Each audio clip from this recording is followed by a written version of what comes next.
Bless up for tuning in to Project Cheney. Magic happens when you question everything. Conspirituality becomes reality, weirdness is welcomed, and it's okay to change your mind. Big up yourself.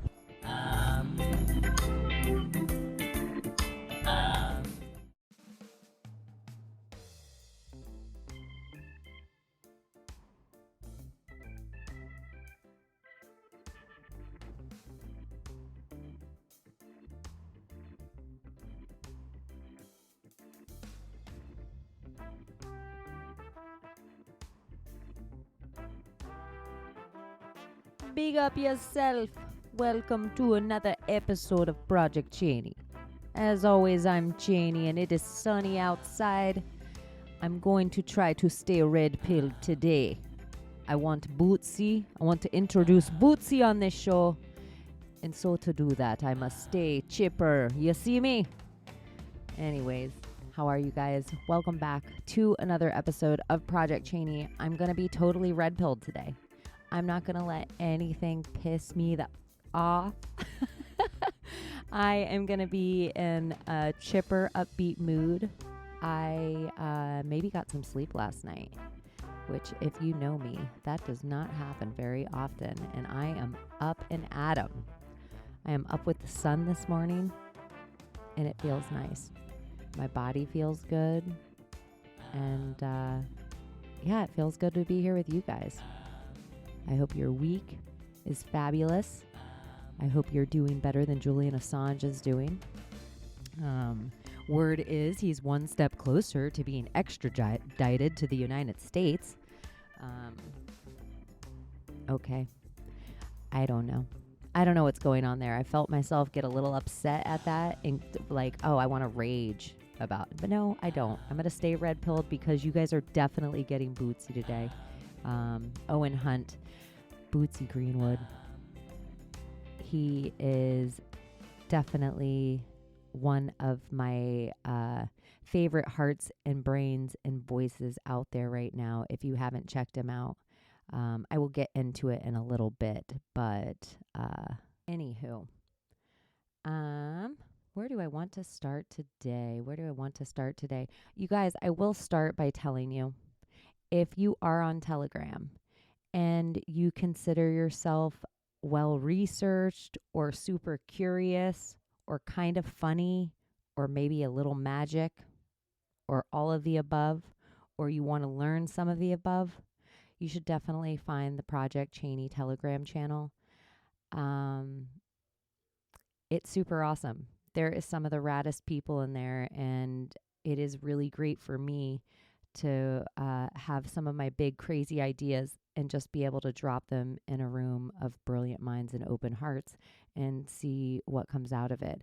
And so far, 9 times out of 10, I find 5 rabbit holes for every one I try to throw into the room. So for you researchers out there and people that are super addicted like I am to getting to the bottom of something, they don't know what it is yet, check out the Project Cheney Telegram channel.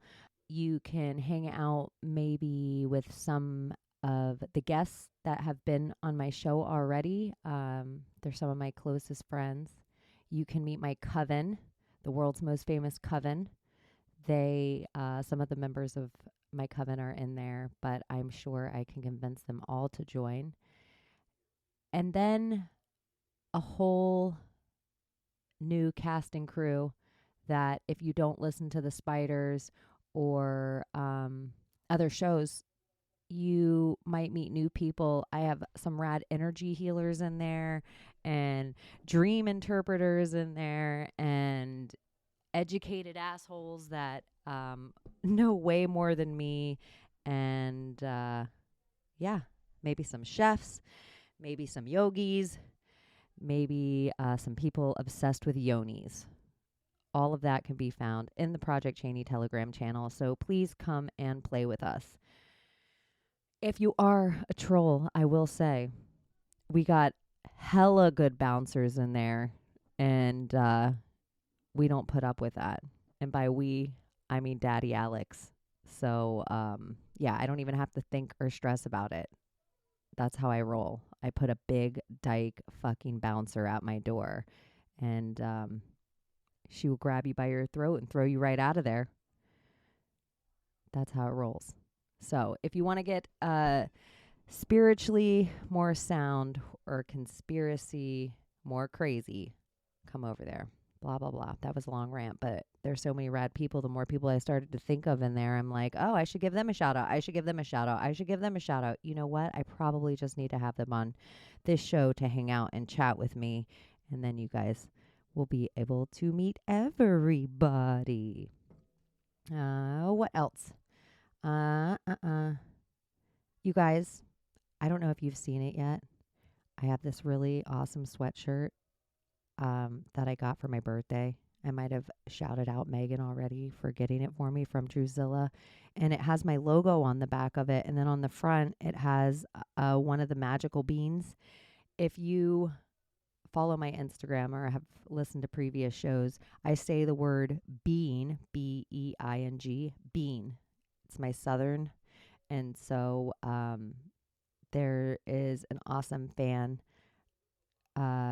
bunny friend, named Kristen Lee, who she just doodles any weird shit I say on this show, and then she doodles something really funny. And so she's made me a bunch of these beans since I've been doing the show. And Megan had one put on a sweatshirt, and I talked about putting them on shirts forever ago. And once I saw it on a sweatshirt, I'm like, oh my God, I totally have to get off my ass and do this, which meant that I had to seek out the help of Daddy Alex to take over and start helping out with my merch. So that will be coming out, you guys. I actually have somebody on the ball with that, and hopefully you'll be able to find everything soon, from a recycled grocery bag to a sweatshirt to a beanie hat.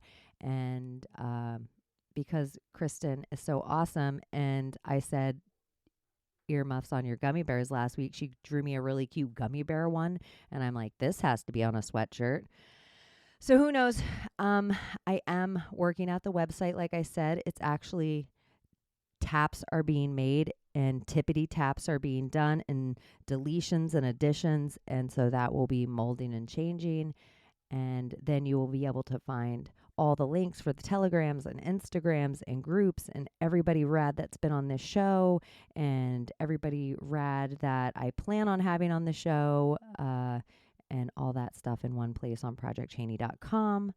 So, yeah, be on the lookout for really cute beans. And I wanted to give a shout out to Kristen for doing that for me. And what else? Shout out Alex. She's been helping me. Kristen's been helping me. And there's probably at least 5 people that are like, what the I've been helping you? Sorry. I feel like it's Christmas time. I'll save the Santa rant till the end. One of the things I've been thinking about is, do you guys know what a squatty potty is? It's the plastic footstool thing that goes around a toilet that's kind of taken over America in the past few years. And Howard Stern was like the first big promoter of the squatty potty. And it is to encourage us to shit more like they shit in China. Do you think this is doing something weird to our nether regions? Do you think it's stretching out our asshole weird or our colon? And I know this seems like a really crazy thought, but I just think everything's the long game. Why was trying to get all of us used to shitting over a hole? Yeah, I know. It's probably better for gravity, and this is how we should be squatting to sit and getting our knees up higher and all the things about it. But in my conspiracy brain, it does just seem like they're walking us into this whole anal obsession. So now not only are we squatty pottying, everybody's tushying or spraying water at their assholes like it's like we're all Europeans all of a sudden. just with, and maybe all this is the better way. Maybe tushy, squatty potty. This is the way we're supposed to be shitting and wiping our asshole instead of paper and toilets. I don't know, but it does seem like a heavy walk in. If we were just to take something like what changed in my life over the last decade, I would be like, well, everyone sure is obsessed with their asshole. Everyone, women, men, clean, cleaning it, having sex with it, sticking things in it, rosebudding it, toys for it. I blame Katie Couric for this. Ever since her husband died of asshole cancer, I just feel like in America, we've all become obsessed with the asshole. And is this normal? Is this us more? Are we expanding and growing? Or are we being groomed to start fucking with our assholes so that we maybe our asshole, we just kind of accept like, oh, asshole's the new normal, and we lose the vagina, the uterus, the portal. Are they looking for us to change our portal? Does this all seem ludicrous? Am I off the deep end on this one? Am I the only one out there that thinks America has an obsession with their asshole? Maybe it's the whole world. But yeah. You know, it just dawned on me that I was like, hey, red pills, red pills, red pills. I can't wait to introduce Bootsy on this episode. I'm going to stay in a good mood. I'm not going to yell at anyone. I'm not going to talk about face coverings or injections. I'm going to stay away from all the obvies this episode. And it just dawned on me, poor Owen is getting trapped with the asshole conversation. Hey, I will do red pill suppositories. That's a My Maria one. So this is just to keep it asshole. Okay, I'll get off the asshole. But there's a conspiracy for you if you guys have noticed this too. Or if you're like, hey, Cheney, what the world needs is more anal. Stop being so uptight. Stop being so anal. Let me sip my coffee and stare at my list. And I'm just going to say it. If it is all anal, if men are all anal or women, is it gay? What is it? I mean, everybody has an asshole. So is this the eventual, like, you know, they're going to give us 5,000 genders until we all snap and we're like, no, I can't take 5,000 genders anymore. And they're like, okay, we'll just have one. And then even the people that just wanted to be men and women will be like, okay, we'll settle on just one. And that's what they wanted to begin with. So then we all are robot gendered. And then if we all only think sex happens in and out of an asshole, we're not even worried about how we procreate anymore. But it also seems very homo. In a way, like, you know, gay men. Not that gay women don't fuck around with the anal. That's not what I'm saying at all. But there is just something, men specifically. Nope. Women, it's gone up too with anal play. But men, I think, straight men, the absurdity of how much it's gone up is kind of insane. But it's gone up for everyone. Maybe the same. Okay, we can get off anal. Let's talk about, from there, let's talk about gay kids going to hell. Let's move from anal to gay kids going to hell. An odd segue, but seemingly appropriate. Why not?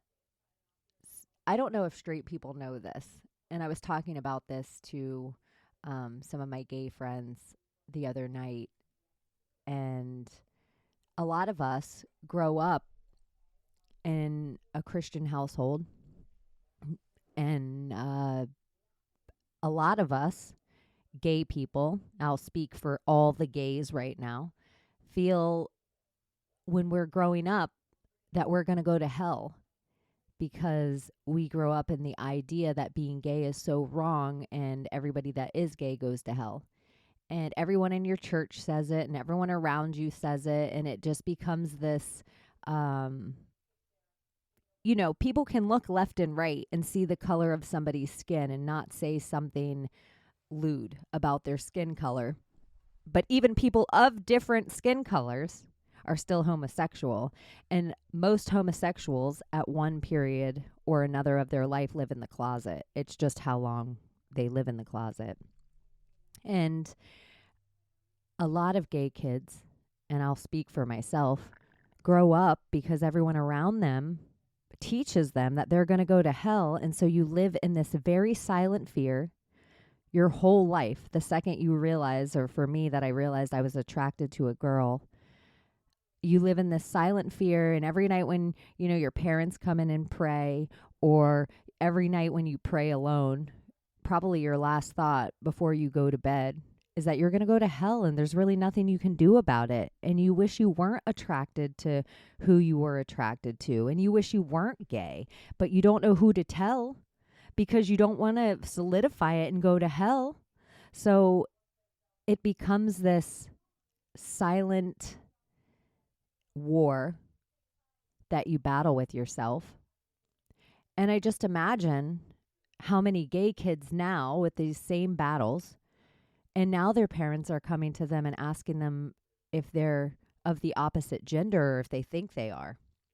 And how I believe there's a lot of transgendered children in the South or transgendered, youth that are that way because their trauma of thinking they were going to go to hell for being gay. So maybe this internal feeling that they can't change, maybe they can change outwardly. Maybe if I become a man, then I won't go to hell for loving a woman. And I was wondering if there's gay people out there that had similar experiences with the trauma of religion on your sexuality. And if there's even still a trauma now, the idea of dating and meeting people or having friends that are really faith-driven. And, they say things to you maybe like, well, it's okay, Cheney. Everybody sins. And I'm like, what? I don't think my lifestyle is the same as you being a liar. But it becomes that kind of thing like, well, everyone's a sinner. Well, I don't think it's a sin. And, we could get into all the dissecting the Bible, but we could dissect the Bible about every single thing and, still probably question on whether or not we'd get to the bottom of anything. But I just thought it was important that maybe straight people know that this is a thing that gay people live with. And I imagine that it's very hard on them. And so if you grow up in faith and you might have gay youth around you, I think, maybe just there's got to be other ways that you can talk to the kids around you without assuming that they're in the wrong body or assuming that something that they're doing right now is permanent. And definitely don't let the priests or, I don't know. I was about to blanket every single older man of any cloth. I was thinking not just Catholic, priest or father or Baptist. I was just about to blanket them all. What are you doing letting this fucking dude dictate to your child anything? It made me had a grimace on my face, but then it made me feel racist against all men of any faith that are trying to teach it. Oh, shit. Anyways. Maybe just try to be a little more cognizant. I'll get off that topic as well. But yeah, I definitely think it's a trauma that gay kids are going to hell. And there's nothing they can do about it. Yeah. Speaking of cults, let me move on to Santa Claus.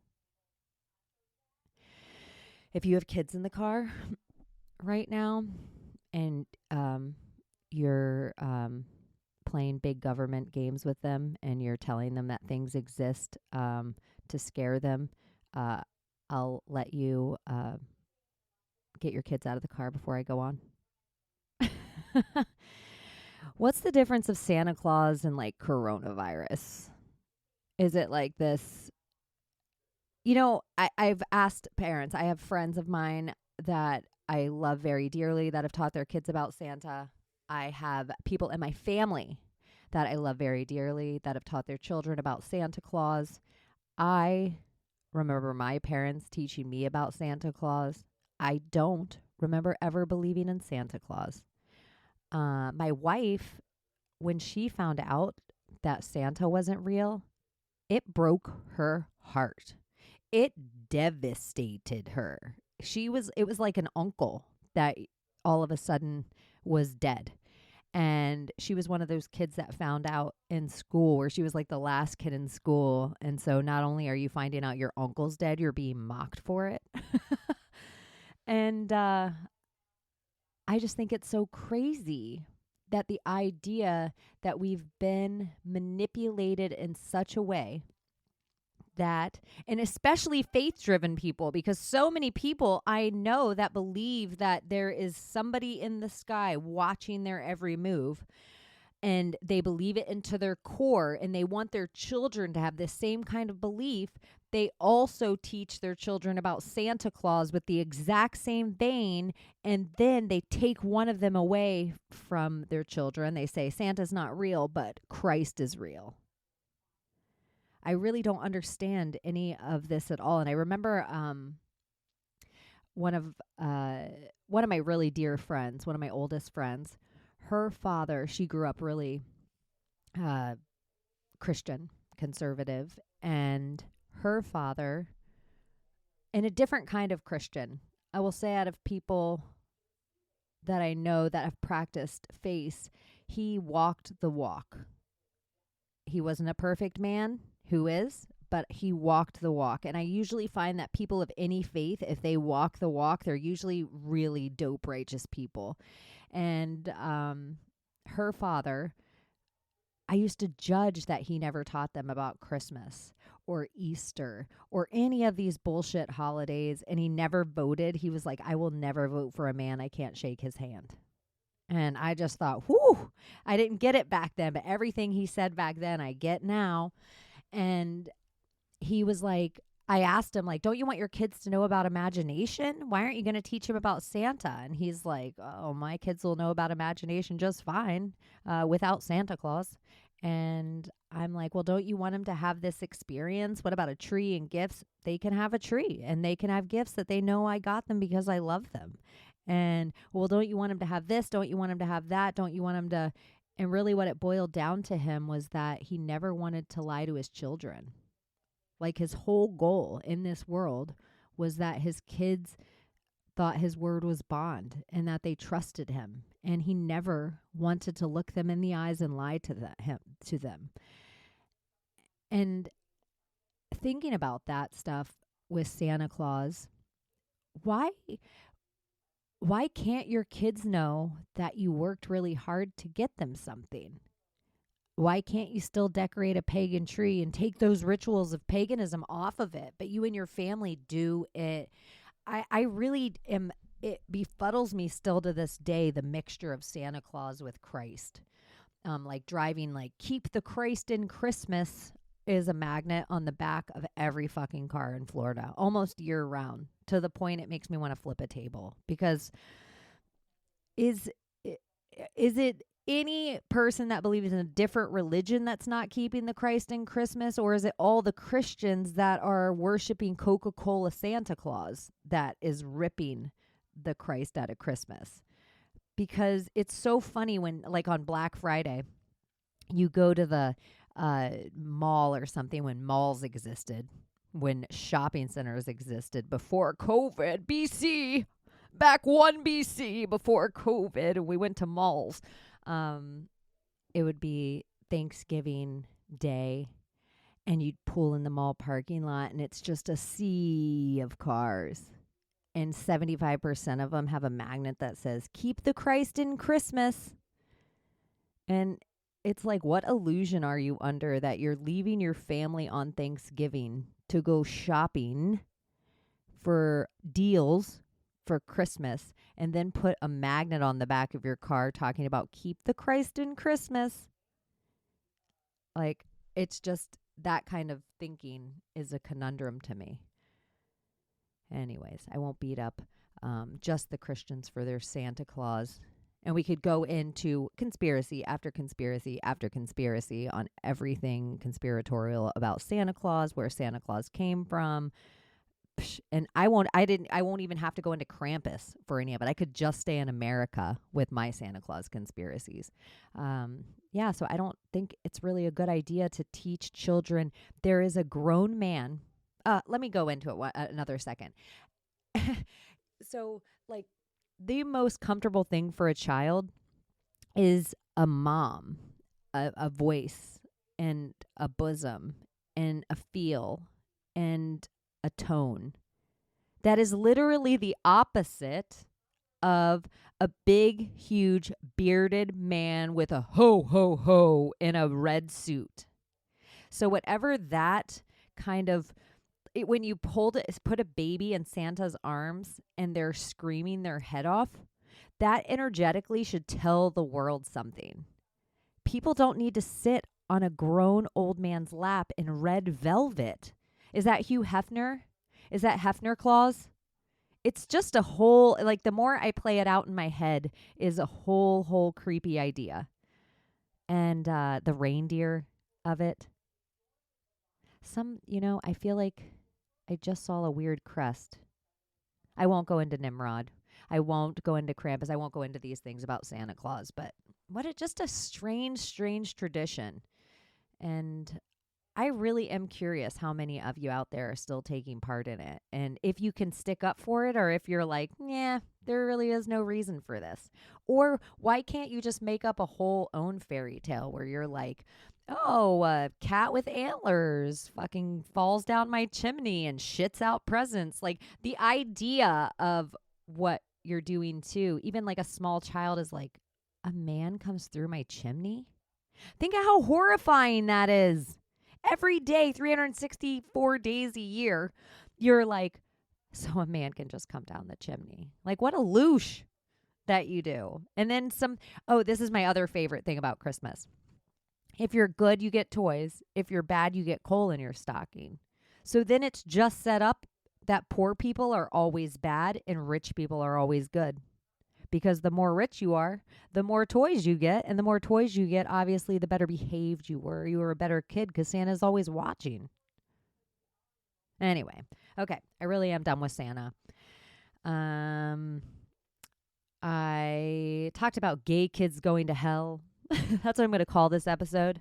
The Bootsy Greenwood thinks gay kids are going to go to hell. I'm just kidding. Anyways, the last thing I want to talk about before I get to Bootsy, Owen Hunt, the man with many names. Class clowns, and I've said it before, but I will say it again, were the first people who broke the programming. They got that it was bullshit to sit down that many minutes a day and for that long a period of time. And I was hanging out with Paranoid American yesterday, and he was telling me that even the bell in our education system is meant to compartmentalize the information. So you learn science, bell goes off. You learn art, bell goes off. You learn math, bell goes off. You learn English, bell goes off. And it puts it all in these blocks in your brain. And think of how now, in our open-mindedness and our breaking our own matrix of philosophizing and questioning each other and debating and all of this, it's really just tearing down these boxes between science and art, and between math and literature, and between history and language, and like breaking down all these boxes and starting to use them all together. And our education system was just so shitty and wrong. Everything about it was wrong for our brains to try to learn under that kind of pressure and stigma and early in the morning for that long a period of time. There's nothing conducive about our education system to children. And so the people that were the class clowns, It was like something deep, deep, deep in them bucked the system. It didn't even know why. It was like almost their spirit guide or their angel or their Christ energy was like, kid, this is stupid stuff. And it also makes me think the people that don't necessarily spell very well are somehow their spirit guides are not letting the evil magic of the way we spell words and the way we cast things when we say them, it's not letting that into their brain. So the phonics of everything, back to the PH, like phonician, phone, PH, like we don't F it. We don't just FON, FONE. And in spelling and spell casting and symbology, in the C to the K to the Q of every letter and sound, it's curious to me that the class clowns and the bad spellers and the people that bucked the system were probably the people who are still bucking the system now. They're probably unvaccinated and unmasked and brave and speaking their mind. They've probably had a podcast or two. They hold mics in their hands and they hold courts at dinners. Yeah. I mean, I have hung out with a class president and a yearbook editor, and they also all are on the same page. We are. I'm just the class clown. So I was speaking from my perspective. Anywho, you guys, I'm going to get this out for you today. And I am going to stop talking so I don't ruin anything, because I think that was light enough. And I got to hang out with Owen Hunt, Bootsy Greenwood. And he has a podcast and something you can find on YouTube. He is a light. And he is usually in a good mood. His energy and spirit always feels so high to me that there's even a point in our conversation that I'm like, I can feel him kind of redirect me out of my them, us, versus. And he just has this way of reminding me it's not us versus them. We're all in this together in this very beautiful, chill, calm way. Almost like a dude at the back of a speakeasy with a vibe and all the answers. Like,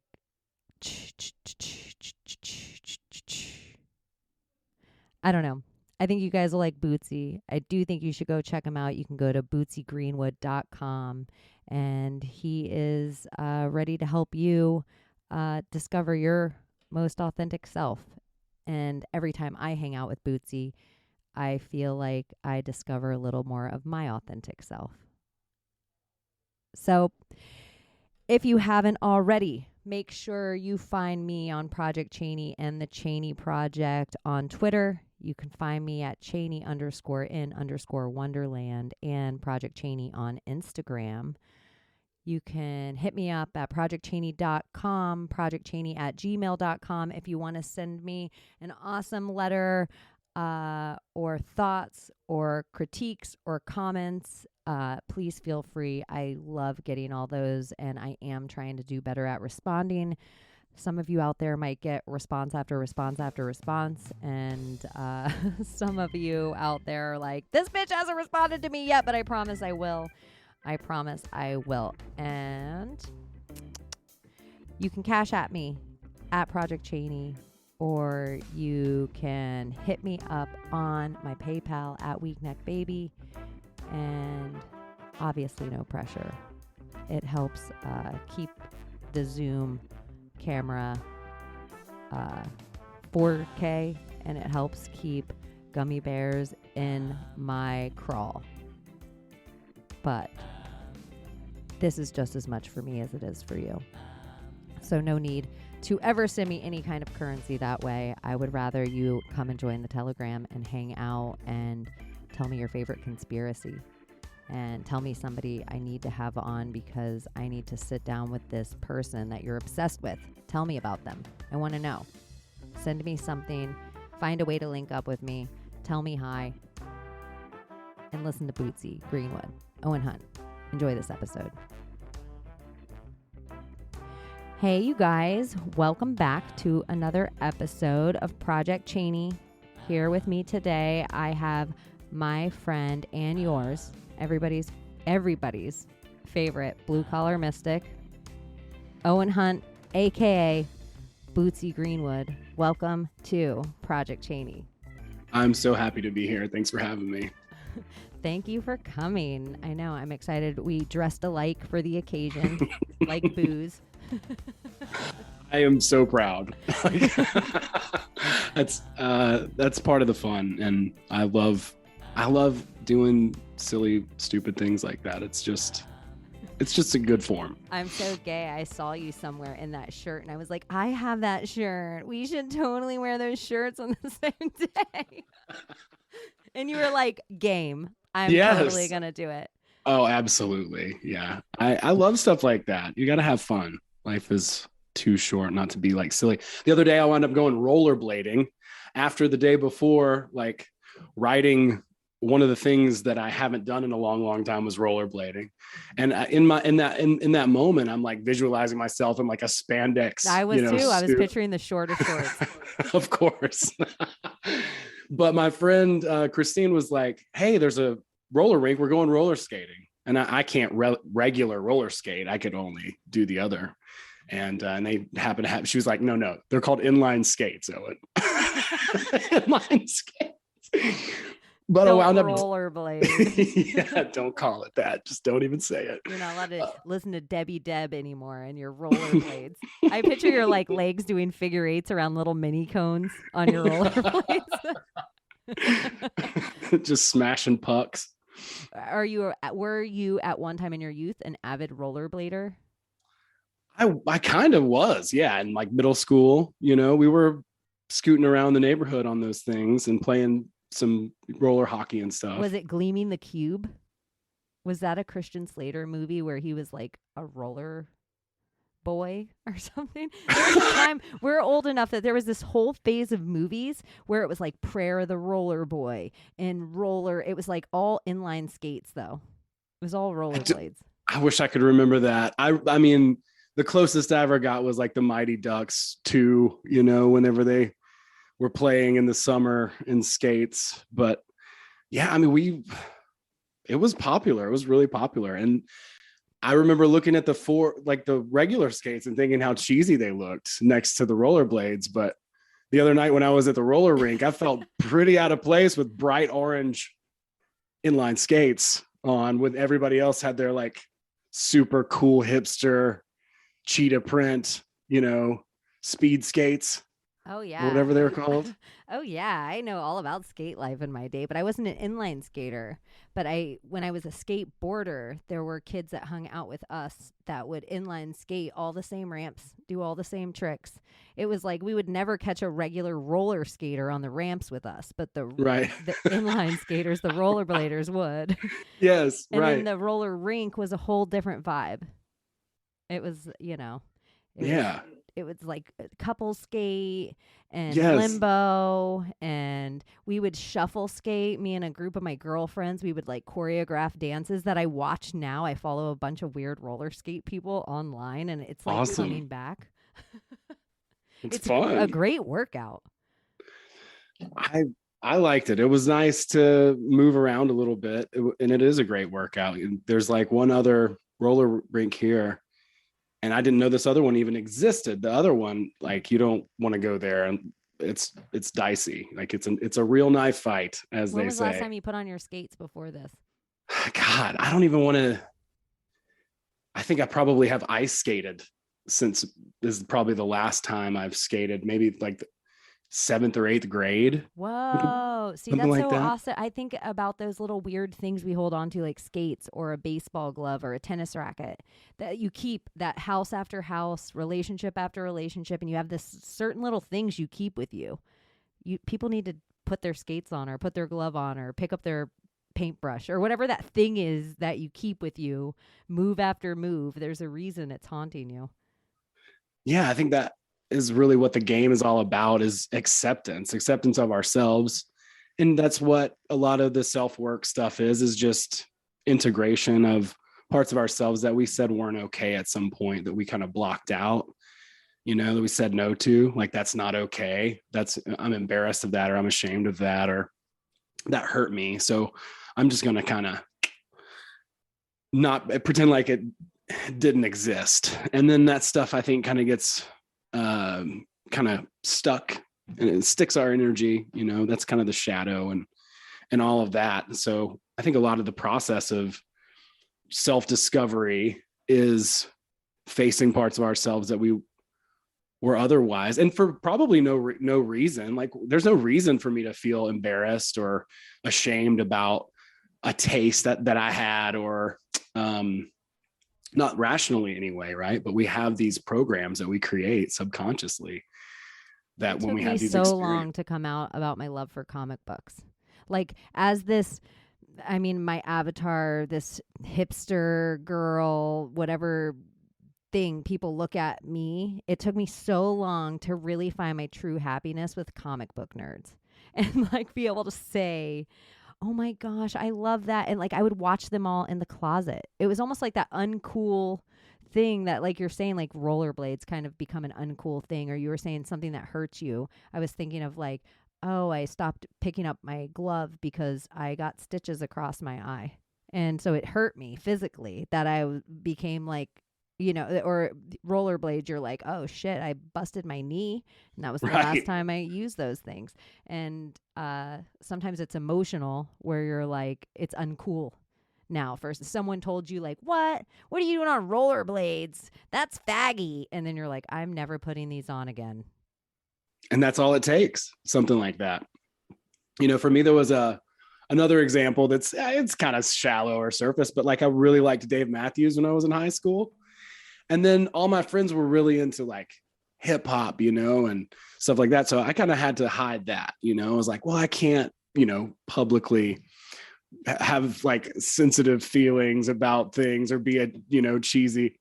But I mean, in that time, he was even really popular, but that stigma kind of always hung with me. And then whenever I came to college and started really playing music and stuff, it was something that like everybody I would assume would make fun of, but ultimately it's just a matter of, do you like this band or not? Right. But we create this whole thing in our head about it. It's kind of funny, the stories that we tell ourselves about the things we will allow ourselves to like, and the things we will allow ourselves not to like, at least publicly. And I don't know if there should really be any such a thing as a guilty pleasure. It should just feel good, right? Yeah. What is it? And it's always like things like Justin Bieber's my guilty pleasure, or cheesecake is my guilty pleasure. It's usually stuff that you're like, well, yummy is catchy. Yeah. Why don't you just like it? Just like yummy, Cheney. You're allowed to dance around in your jogger pants alone. Totally. Yeah. There's nothing wrong with it. I know. It's so, even with this esoteric stuff in the world we play in the spiritual world, isn't it crazy how much of spirituality becomes uncool? So we stop talking about it somewhere. Yeah. The amount of things that I've done because they were uncool in my life astounds me. I'm ashamed in a way, not like true shame, but it is disappointing to admit. If I look back on my life when I knew, maybe in middle school or high school, or who knows, like whatever time, even up to and including the current moment, it's hard to sometimes even know where that end is and where the beginning is too, right? Like, what part of me is trying to piss somebody off just because, or say something that's edgy or something, right? That just wants some like ego energy or something like that. But ultimately, I think we obviously want to be the most authentic that we possibly can be. And that just comes from a lot of time, and a lot of peeling away of the layers, the layers that we think we are, or whatever, and allowing ourselves to really enjoy the experience of just being. One of the things that I've recently thought a lot about is someone overshared not too long ago, and it made me realize how important it is to cultivate some sort of a private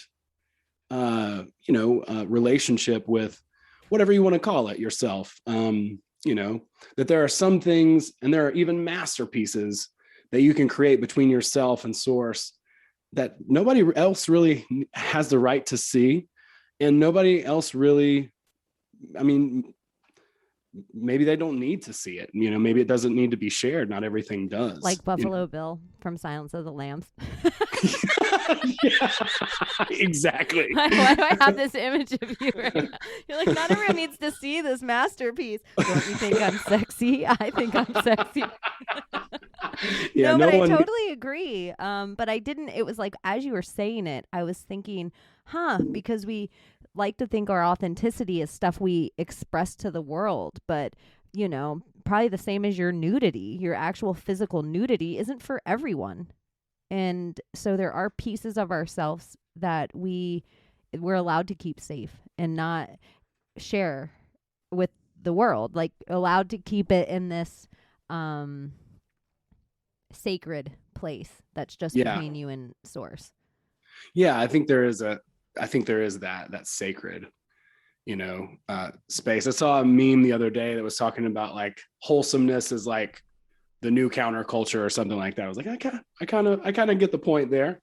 And that's what's interesting to me is seeing like Jesus as a punk rocker, where we are at now, where the counterculture is, I don't know, it's not what it was hyped to be in the 60s. It sounded so cool. And I always wanted to be alive in the 60s.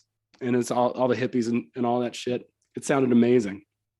And then fast forward to now, and it seems like a lot of the values, that are supposedly being brought forth by the current, society are maybe misguided, and it doesn't have those same principles or that same spirit, that the times in the past seemed to have. And I don't know, I wasn't around then, but I can only imagine. So it's been kind of interesting to watch how our society is shifted. And it's been really cool to be able to connect with people like yourself and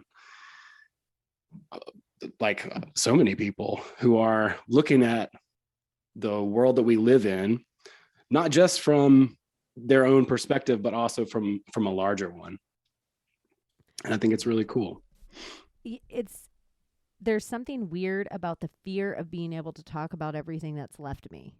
All those words of like the sexism and the racism and the phobes and the anti-Semitic and the anti-whatever. It's like all those words have left me, and I feel like I can have a conversation now for the first time in my life. But I don't know what's shifted, but I think those words have to leave for you to really find your authenticity. Because most people at their core are none of those words. It's like we all fit this avatar of what everyone thinks. Oh, this person is a lesbian. She must be liberal and have chickens and love cats. And this is a straight white guy, and he has a flannel and knows how to drive a tractor, or whatever. Exactly. Exactly. It's true. And it's easy to do and not even think you're doing it, but I think the big thing that I want to draw attention to is like so many people identify with being anti something or against something, but that's not a position. That's not like a real position.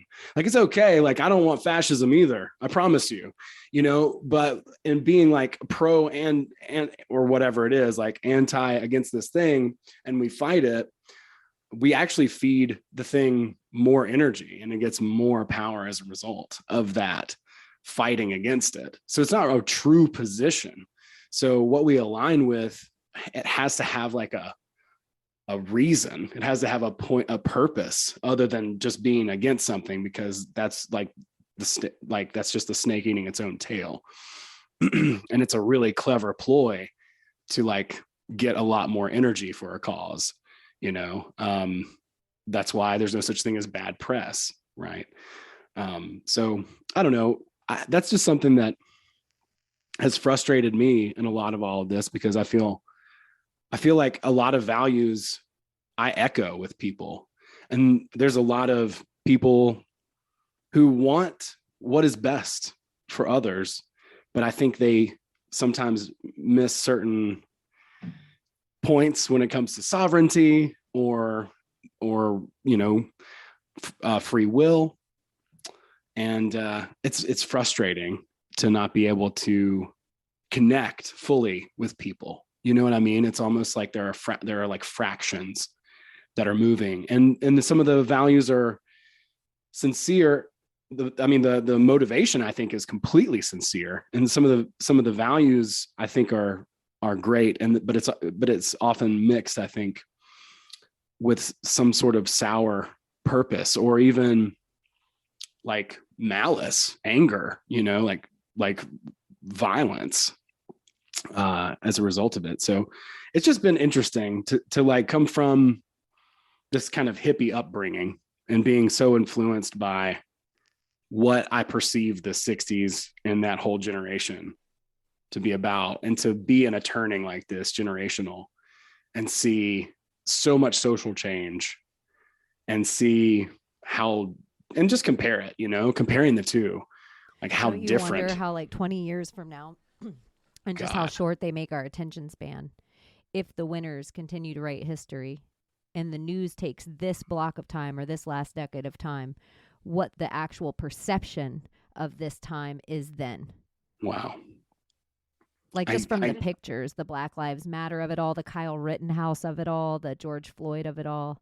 It's like the coronavirus, the Kardashians, like these staples that, what will Travis Scott even be mentioned on it? I doubt it. I think that like how many concert deaths have we seen in our lifetime? Like sure. This is old ritual as far as I'm concerned. It's like this will go. I think the amount of people that were aware of that ritual, they didn't anticipate. I think that is the great awakening of like, oh, you guys are speaking in a language we don't understand. You don't have to be privy to what God they're worshiping or where that energy is going. But I think a lot of people are privy that something else is happening. I think so too. Yeah, I think so too. I mean, I think the brilliance of it from like a evil, sophisticated genius type of ideal is that everything is so mixed. It's like so mixed with just like truth and false, meshed together. Maybe there's 80% truth and there's 20%. So it's like hard to synthesize all the pieces. Then again, some stuff there's really no telling. Like I've given up chasing a lot of rabbit holes just because I found an endless amount of rabbit holes. And so that's when I was like, you know what, I'm going to try. And I haven't, I'm still a work in progress to try and go down this one, the last one, my own sort of rabbit hole, withdrawing from some of the stuff. Cause I mean, I love talking about it. I love the different ideas of history. And I love the idea of where we come from. There was a time when I was like so wrapped up in if we were planted here by aliens or Darwinism, evolution, that's, and then who knows what other possible alternatives, that we're mining gold for some species on another planet. But we'll never know. Like none of that helps me now. Yeah, it's just something that I'm just going to have to accept not being able to know. And that is my sacred cow. It's like, I want to know, I want to understand things, and having to give all that stuff up. But it's been ultimately really helpful and healing to be like, you know what, all this, I don't care. Yeah.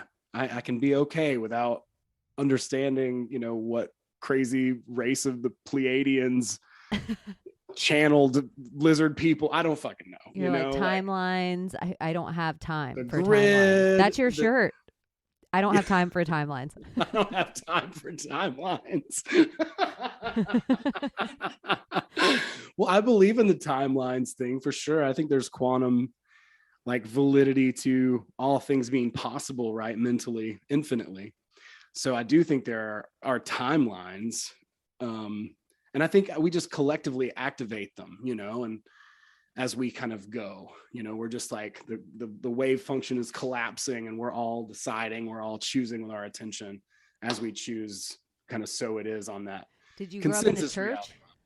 I did. What kind of church? Baptist and then Pentecostal later.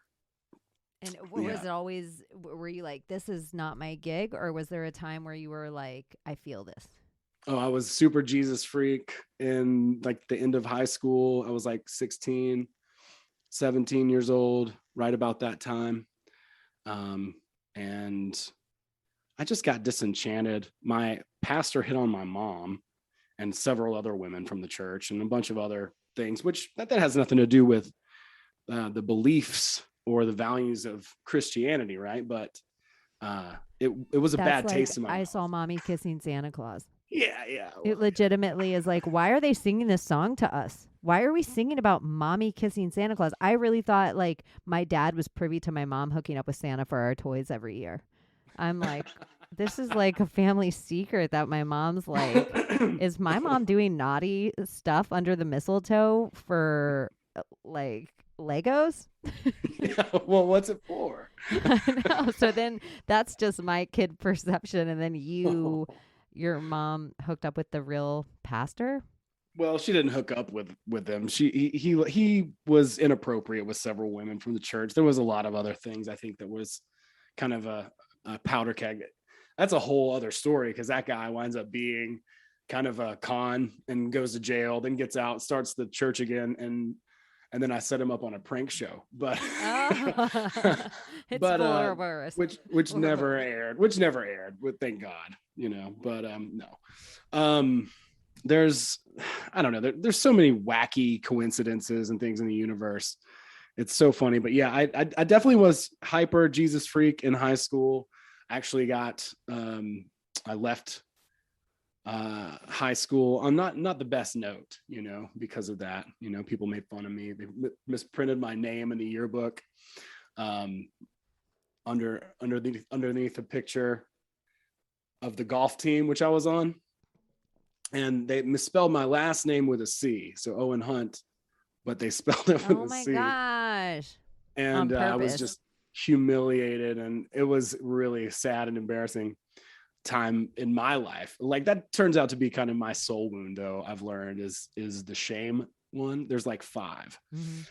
And so understanding that, has helped me to really frame my reality and what I'm here to heal. And it also gives me great ideas for comedy bits, so that's pretty Isn't that jamming. Funny, like that the comedians are like the people that have found how to laugh at their own pain, and the way they kind of heal from it is if you laugh at their pain. Yeah. That's like so, it's so masochistic. There's something that's what's so funny about that. But I get it. It's the masochist mask. The masochist mask hides the shame wound. That's what anyone who's dealing with the shame wound wears. Huh. Yeah, it's an awesome book. Yeah, it's Heal Your Wounds and Find Your True Self by Lise Bourbeau. There's only a handful of books that I ever recommend because I'm not one of those that just like, you got to read this book. Let's go in to your soul wounds. Since you talked about it, like your soul wound, what are the 5 soul wounds? So I'm trying to remember them all. I definitely remember mine. I won't call this episode. Yeah, that. But injustice is one of them. Shame is one of them. Hang on, I'll look it up real quick. Yeah, take your time. I usually could be the kind of guest, if I was more like Lindsay from Rogueways, I would be like, hold on, I'll look those up while you're speaking right now, and then I'd have them for you. But oh no, that's awesome. How cool is that? Yeah, I'm still new to this book. I just created it, like an audiobook for it, to share around with a few people.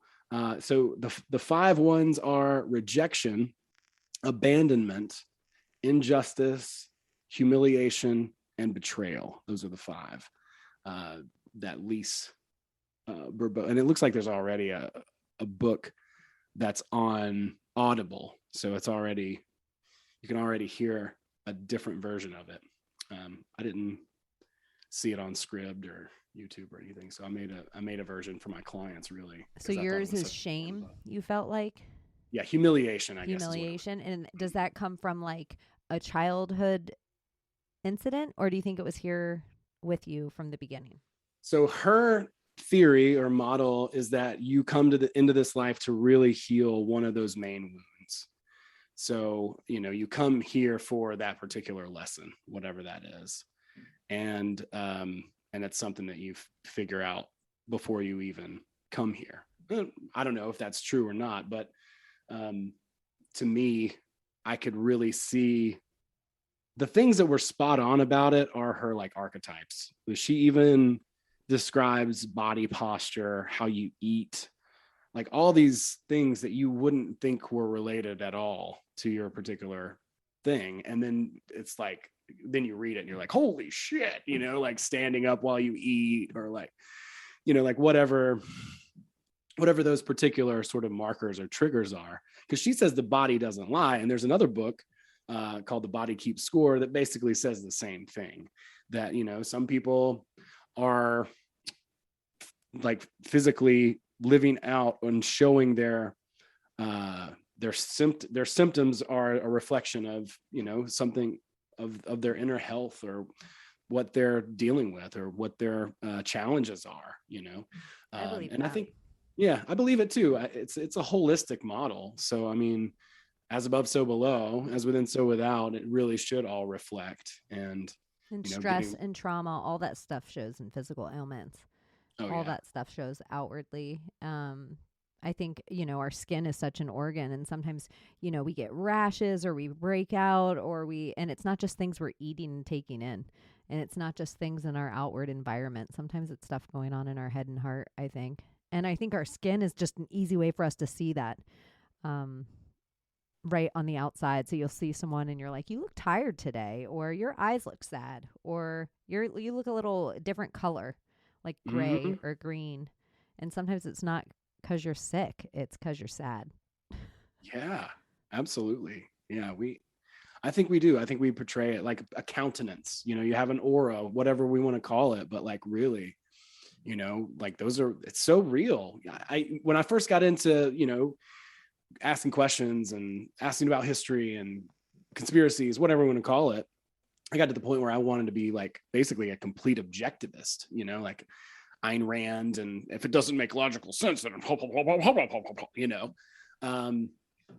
but actually having the experience of being in the church, the Pentecostal church, even with the negative toxic shit that had, there was still some amazing weird shit that I noticed, miracles and experiences, that I couldn't rationalize. I couldn't be like, well, blah blah blah, there's no such thing as ghosts, but like I've personally had paranormal experiences and heard lots of stories of other people, and we've had experiences together in the church that were energetically incredible, like a rush, like really powerful. And in the church, I've seen more than one person had hands laid on them and healed.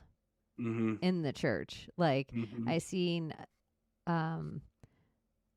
somebody have a huge lump in their breast, and then hands laid on it, and then it was gone the next day.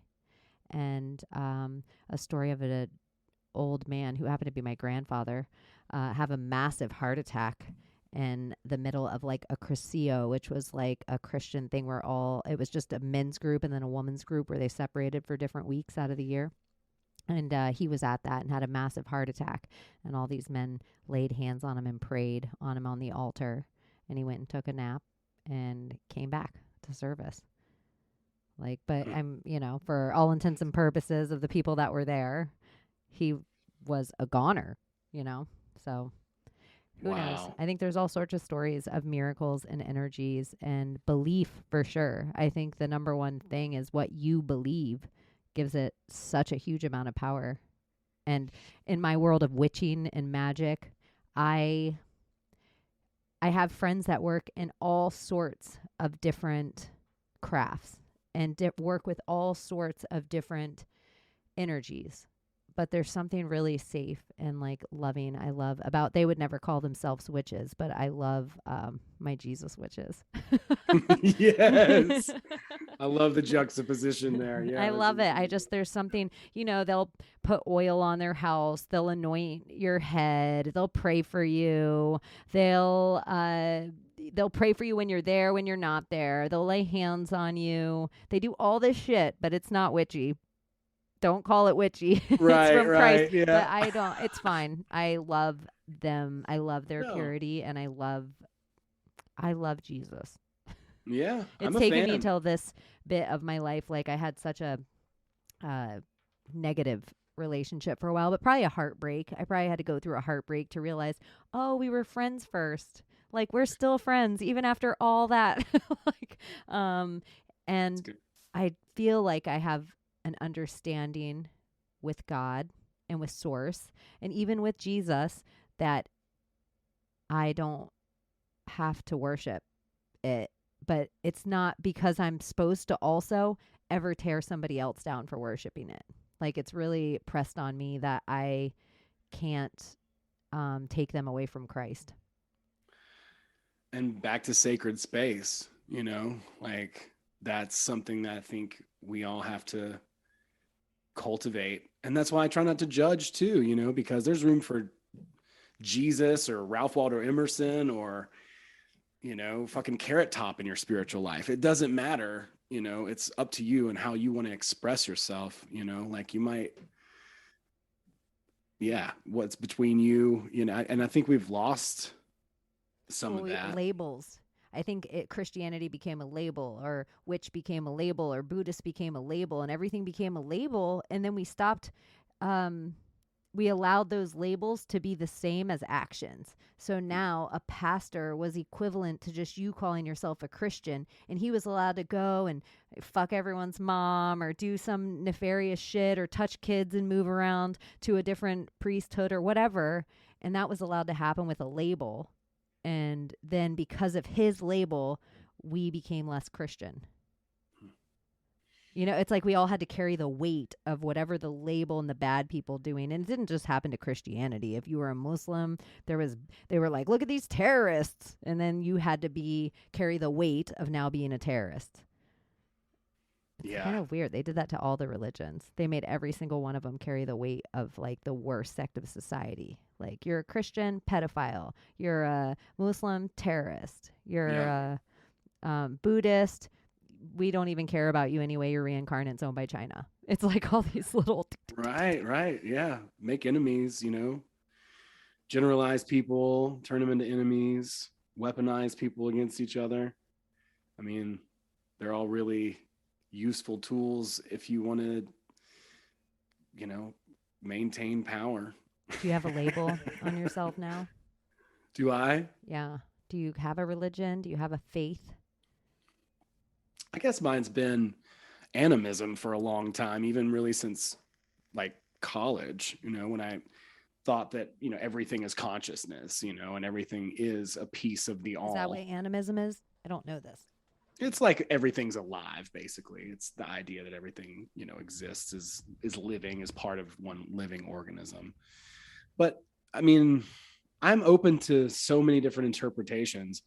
And I actually went to church a few months ago, back when we were in the pandemic, especially. I was locked in so much. I just wasn't around any people. I was like, God was dying to just be in the same room as people. And there was so many different people there worshiping. And it was cool until the guy came over to me and started giving me the talk, I was like happy to be there, even though I was by myself, which made me feel a little bit insecure, but like the guys were nice. Everybody was kind, but he came over and he's like, do you need to? And I'm like, dude, I really don't need help praying. Like we all know the sinner's prayer. We've all prayed it probably 1,000 times. If you live in the South, if you live in Georgia.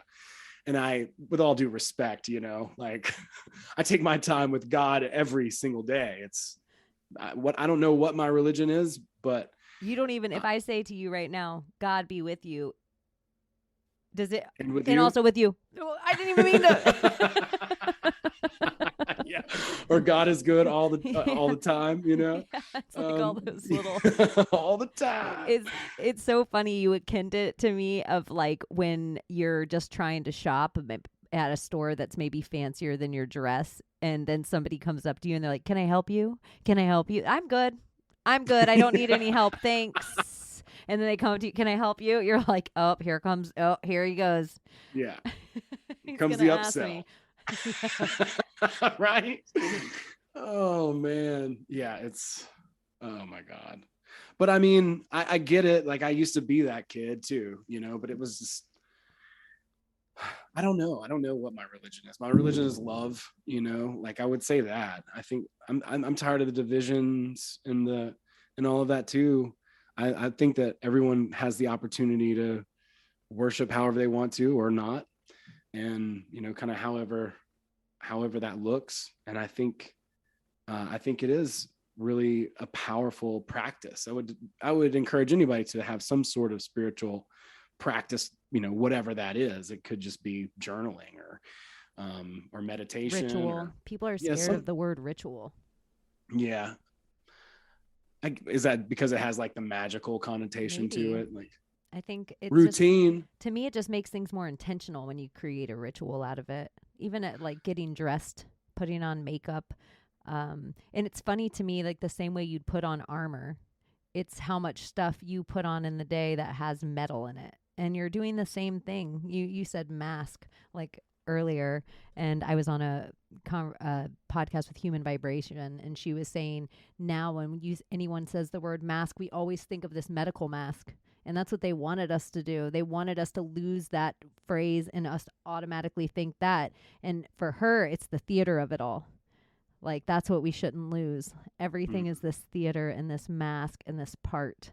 And we decide what part to take every day. And they decide with the TV what to sell us in the narrative. And there's only a certain amount of stories they know how to tell and only a certain amount of. And so, like, even that idea of the mask is kind of crazy how all different that is now. Yeah. I see that too. I definitely see that. And I think we get to be the writer too, or we're the actor, you know, like that's a big part of it is, you know, consciously choosing, you know, and working your way to the cause of the situation. That's been something that I've had to really start focusing on, because at the beginning of all of this, I would just hop on Twitter immediately. You know, I'd wake up out of bed and just hop on. And then when all the Kyle Rittenhouse and all this stuff is going on, I'm like, I'm fucking sitting here at the beginning of my day watching somebody get shot. Like, what does this do to the rest of my day? Like normalcy over and over again on repeat. Fucking hell, you know, like what vibration am I in? You're like, oh, 70,000 Somalians dead in the corner, and it doesn't even blip your heartstring. Yeah, exactly. It's just like, blah, like numb to it. And then in the arms of the angel, the puppy commercial comes on, and you're like, change the channel. I can't take this. No, that's it. That's right. That's what pushes us all over the edge. We can watch humans just maimed. What did Dr. Fauci do? What to puppies? Yeah. Oh man. Yeah. People and I me too. Of course he's whatever. Hashtag me too. Yeah. Have you ever gone down the psychedelic highway? For sure. Yeah, that was a big part of my college experience. And even, you know, even a few years ago, I had an experience that was really, really powerful. It was different than any of the other experiences that I had had. And I didn't think I would ever touch psychedelics again, because I did it a bunch in college and early 20s. So, yeah. But I've had some pretty amazing experiences too, I would say, on the entheogens, if we want to say. It's funny, I was talking to somebody about that today. I'm like, hey, is there anything that you don't want to touch on, in the show that I don't want to ask you about? She's like, just nothing polarizing. And then off the rip, she's like, well, I had an ayahuasca experience. I was like, I love that. I love that, That isn't polarizing. Okay. Yeah. Okay. All right. So while I was joking, I was like, well, we'll start off with vaccines then. That's going to be the first thing we're going to talk about. But I think that there's a lot of I'm certainly not a practitioner or anything like that, but I think there's a lot that can be learned from psychedelics. I personally owe a lot of my of the things that have happened to me to experimenting with psychedelics. I'm not giving away medical advice here, so I don't recommend anything for anybody, and you got to be careful. And I would also say, be careful mentally, but also who knows what you're getting and all that kind of shit. There's just a ton of things to be aware of. But yeah, I mean, DMT, LSD, I've had some profound experiences on both of those. How many times have you done DMT? A handful. I'd say maybe like a few. Is it significantly different than other psychedelics? Yeah, it is. It seems like this is the shit that Moses did. You know what I mean? This is the shit this is what the Holy of Holies is talking about. And, the more I think about this and read other people's biographies and people who are, part of that Ram Dass whole chain and all the Eastern mystics that are super, elevated gurus or whatever, taking DMT, taking LSD, large amounts, and just like shrugging their shoulders, there's something deeper, I think, just within us that I don't think we need. I think we have so much power, and I don't think we need the psychedelics. I think there may actually be a lot to like EMF and electric shit in the air and the wires, the Wi-Fi's, the, Bluetooths, all that kind of stuff that may be fucking with us a little bit. As far as our ability to like open into that, like, when you have an experience like that, you see like sacred geometry and, really clear mental pictures. I think we have more of a capacity to see more mentally.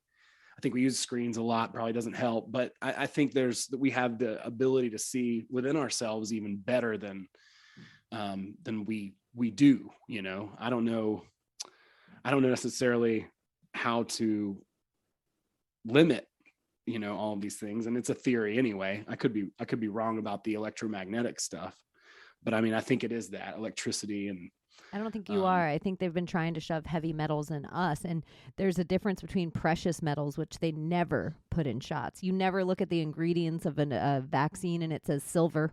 You never look at the ingredients and it says gold. But when you look at all these like old techniques or ways to really cleanse your body, it's with the precious metals. If you were going to put any metals in at all, it would never be these rusty metals, which I think is one of their words that they like to use recent. It just comes up everywhere, rust. And which is the color of blood, but it's also what would happen to iron if it's like gets corroded, which our blood is iron. So to me, when they just say words like rust over and over again, it just seems like a spell they're doing. And from the light bulbs that Obama actually made it illegal for us to have old school light bulbs in our house, and he made us get all those weird spiral filament bulbs. Oh yeah. From those light bulbs to every wire. You can't drive anywhere in this country without seeing a wire in your landscape. I know it. If you pull down the sheetrock off any house of any wall or inside your bricks, the amount of wire that's in it, underground, above ground, through the ocean.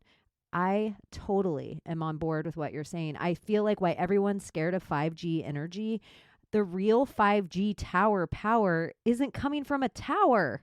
It's going to come from the people. And as the more people get these shots and the more people get these boosters and the more people get filled with these heavy metals, they're becoming the 5G tower. And that's how it all triangulates on us. So it's like they're almost nanotechnology in themselves into even more of these wires around us. And I even think this light, I really believe we don't need artificial light at all. Fire is the only light we should see by. And I think there's pictures and messages going on in the darkness all the time, but we can't see it anymore because it's almost like not just out of the cave, but then forced with this artificial sun in our face every day. Well, even if you go outside for 15 minutes and it's pitch black, your eyes will adjust. We used to do tricks like that all the time in outdoor education. We'd take kids on hikes in the middle of the night and cover up one eye and flip a lighter on, and then have them, you know, it's pretty crazy because you can still see out of one eye and the other one's blind. But I was thinking about this That's today why because pirates wear eye patches. My friend Bella taught me that. So they could see above, because it's bright in the ocean above deck. And then they could go below deck where it was only lit by candle and see. So they would just flip over it to the other eye. Holy shit. I had no idea that's what that was about. That's amazing. How cool is that? Bella's blind too. So I always think it's an awesome fact. Even better. It's an even cooler fact. That, because people think, oh, pirates are blind in one eye. Nope. That's so cool. That makes so much sense. Well, there's this thing my friend is talking about. She just got one. She was like, dude, I feel like I got ripped off. It was $850 for this thing. And it's like this device here. It's called Somavedic. It is designed on the principle of controlled release of energy from precious and semi-precious stones. So I guess there's a bunch of crystals in this thing, and it radiates a coherent field covering 2,800 square feet. So a radius of 100 feet in all directions. And it supposedly changes the charge on water, like water harmonizing. And you just put the water nearby it, apparently. And she was like, dude, I felt like I was going to get ripped off. She's like, I put it on my credit card just in case, so I wouldn't feel bad about it. But she said that last night she got it. And when she laid down and closed her eyes, she saw geometric shapes in her head. And she was blown away by it. She was describing experiences that I've had on psychedelics to me without any context, knowing that that's what something like DMT could do, right? Like these geometric things. And so part of my theory is based on her experience, because it makes sense to me. When have I not been right beside a fucking electrical wire all my life? And then it's just gotten more Wi-Fi and more 5G, Bluetooth, all this stuff. Yeah, I think there's something to it. I'm gonna have to or what would we be called to? There's whales in the ocean or elephants, and they're all on this big, huge pattern that we don't know the pattern, like a storm. Would we be more attached to something like that if we didn't have all this interference? It's interference. I think so. We're being it's interference. That's a great way to put it. Well, there's this other Russian book called Anastasia. It's about this barefoot hippie girl that lives in the woods, and this guy who's on a ship and comes and into port and meets this young woman, and she takes them out into the woods, and these people are just living this straight up Disney fairy tale woods existence in the Siberian forest. And she's talking about her ray, and with her ray, or her visualization, she's able to do all these different things. She's telling this character about experiences he had from perspectives of plants and all kinds of things, and just blowing his mind. But the whole thing is really curious. I mean, of course, it's a fiction book. It came out in the 90s, but the ringing cedars is what they call that area. And those ringing cedars, those big trees, those are what Solomon built his temple with. He had them delivered himself. So I don't know. There's definitely some sort of magic out there with the Iwaranon stuff. With the Antiquitech and all of that I've seen all of those documentaries and stuff. And, I don't know what it is exactly, but there does seem to be a lot of evidence of some sort of harnessable, easily, created force or power in the universe that we have at some point had access to. And it does seem like there is interference at the moment. And it makes sense. I can totally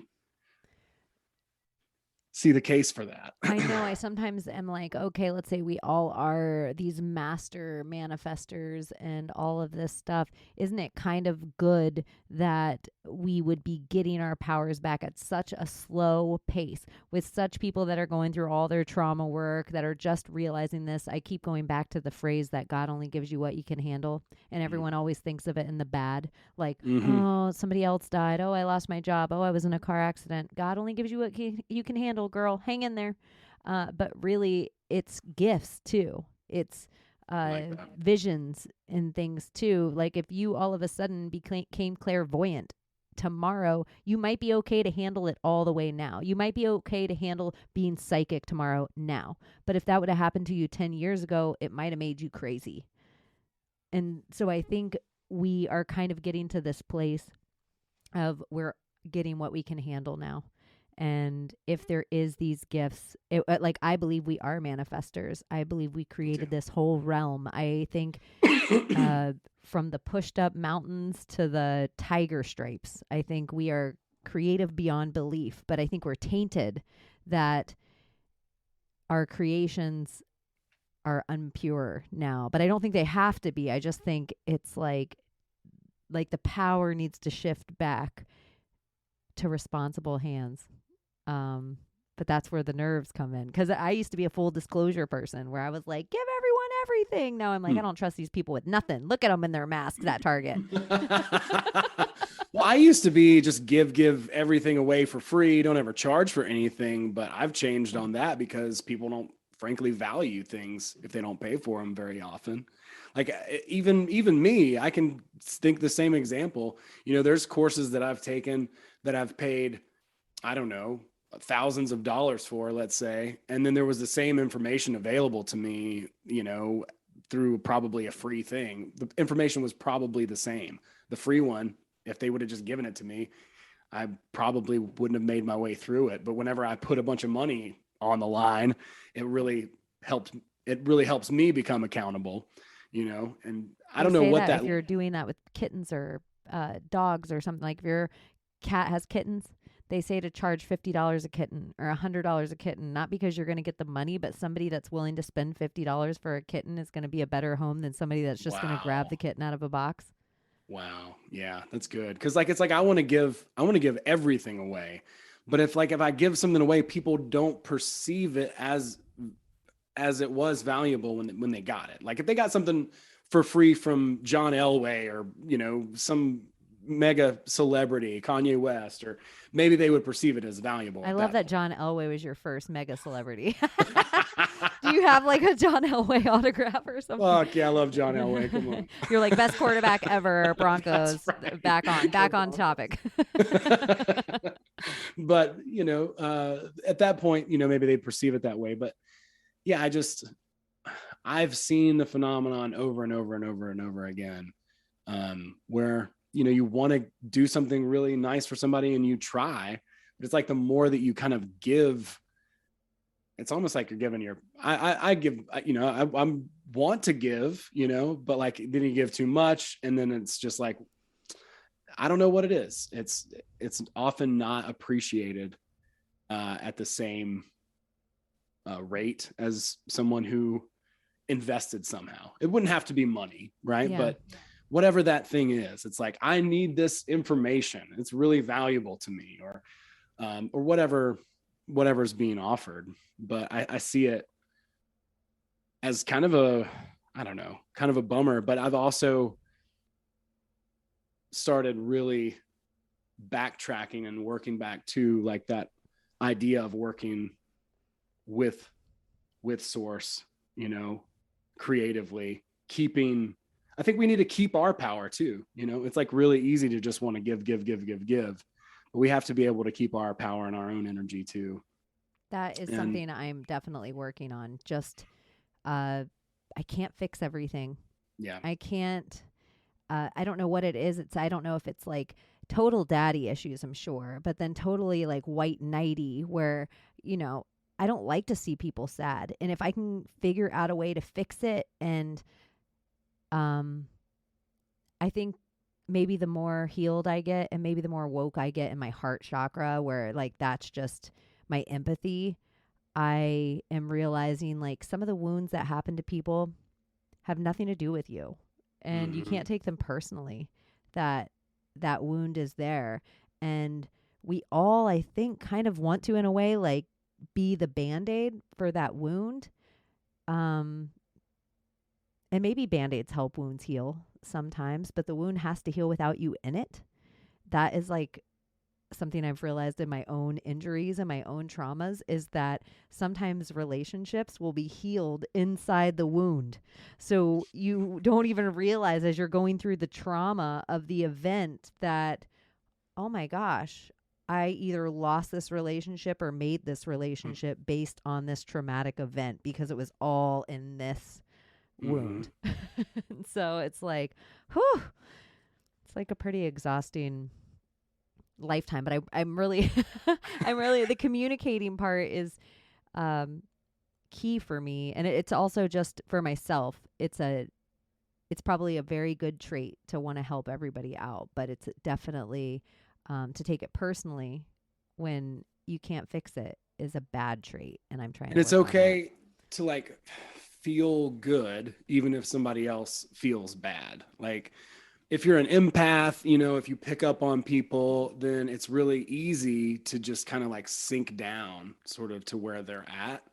But you don't have to do that. You can still be sympathetic and empathetic and still keep your, you know, whatever you want to call that, you know, like your chi, your energy, you know, you can still feel good. It's like it's feeling good in our body is like probably the most important, like, and valuable skill I think that you can cultivate. Like literally just feeling good emotionally every single day. And people don't get that. It's out of context for a lot of people. I didn't get that for a long time, but then when I was working in production, I would just see people be incredibly successful, and it was only really, it wasn't because they were any better at their job or this or that or the other thing. They were just had a good vibe. People liked being around them. You know, it's any of the rich people. Metal. It's going to do one of two things. It's going to attract or repulse. It's a magnet. So it's, if you're energizing your metal every day in the inside, maybe it's food you eat or exercise practices, you're going to be attractive metal. Yeah. It's wow. Yeah. It's an incredibly, I think that's the whole point, right? To get our loosh, to get us to be afraid or upset or feel like we are doomed or you know, something terrible could happen or whatever. But one thing that I've definitely have learned from using entheogens, it was almost like the lesson every time I did DMT, was that I can't, that very often I'm trying to outsmart the universe. And why in the hell would you ever do something that stupid? You know, it's like, dude, chill out. I got this. I'm the universe. Like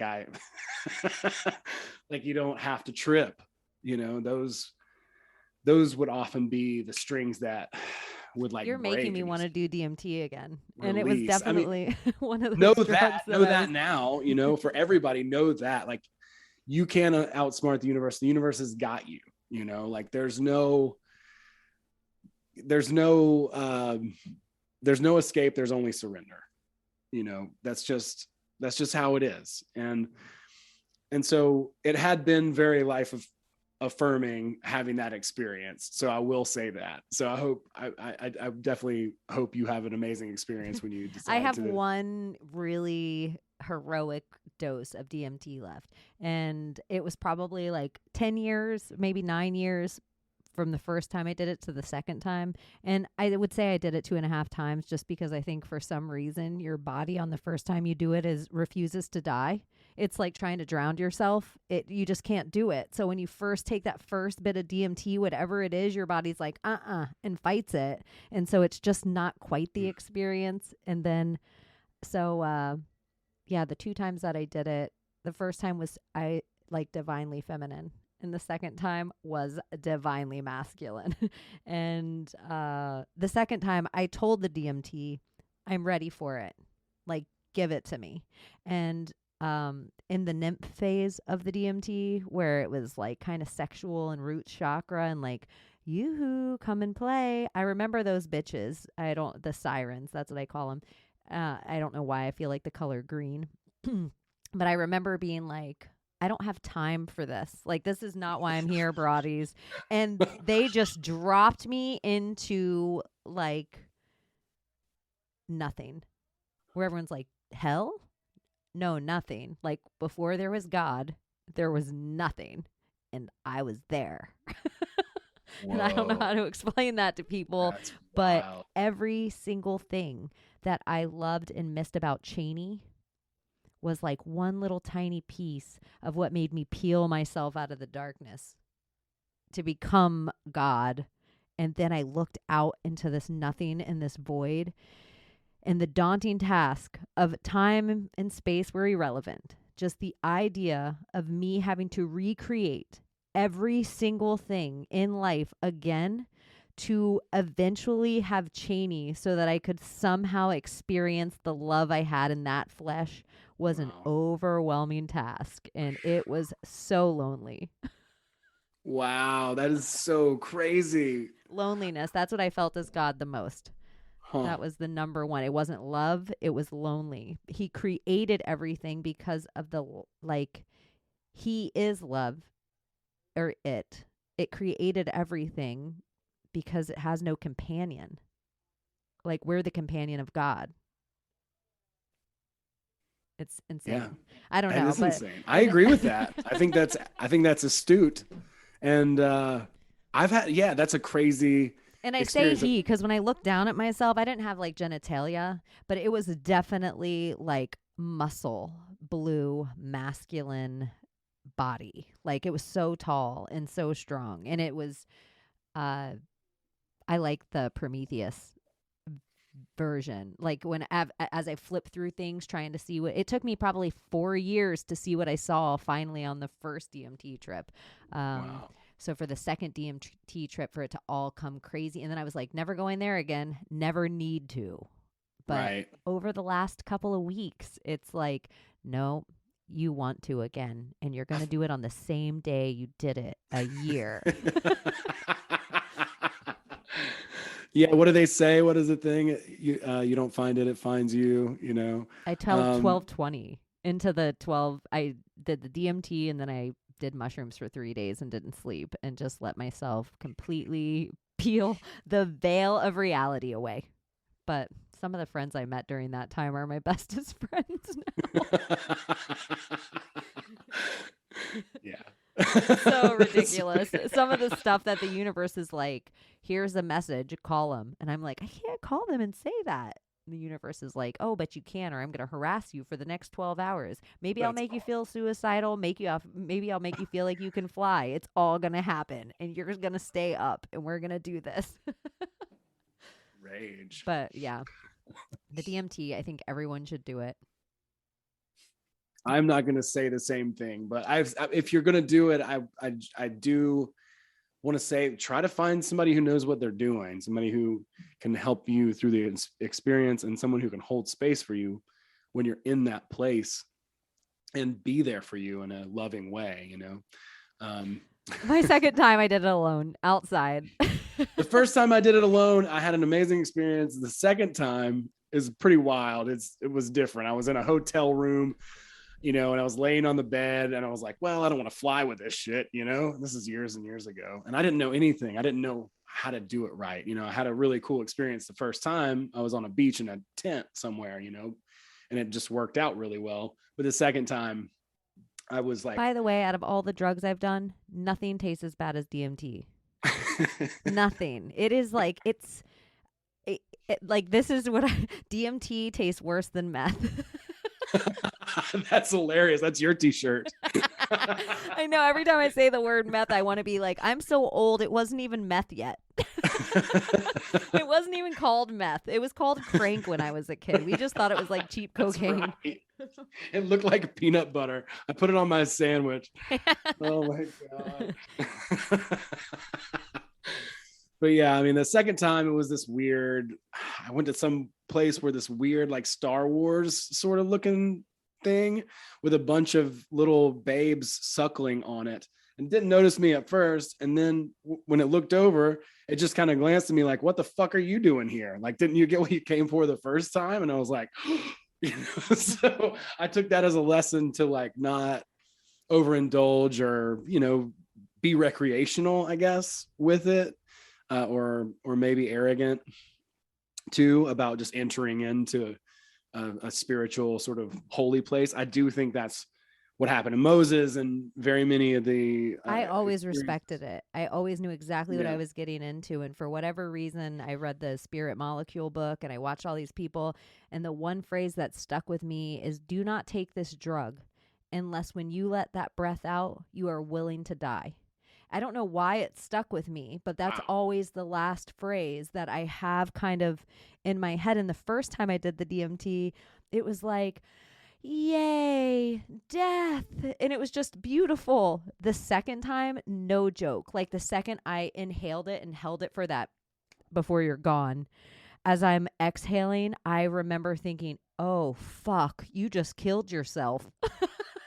Like, oh, fuck. And then it was Lisa Frank World and Trapper Keepers and clowns. And I feel like it sends you through this tube of absurdity. So you realize everything from here you have no control over anymore. It's like your ego breaking. Like, Yeah, you have to let go. You have to let go of control. And so I don't think everybody should do it. If you're a control freak, I would not. I'm a control freak. That's why I think it changed it really cracked my empathy.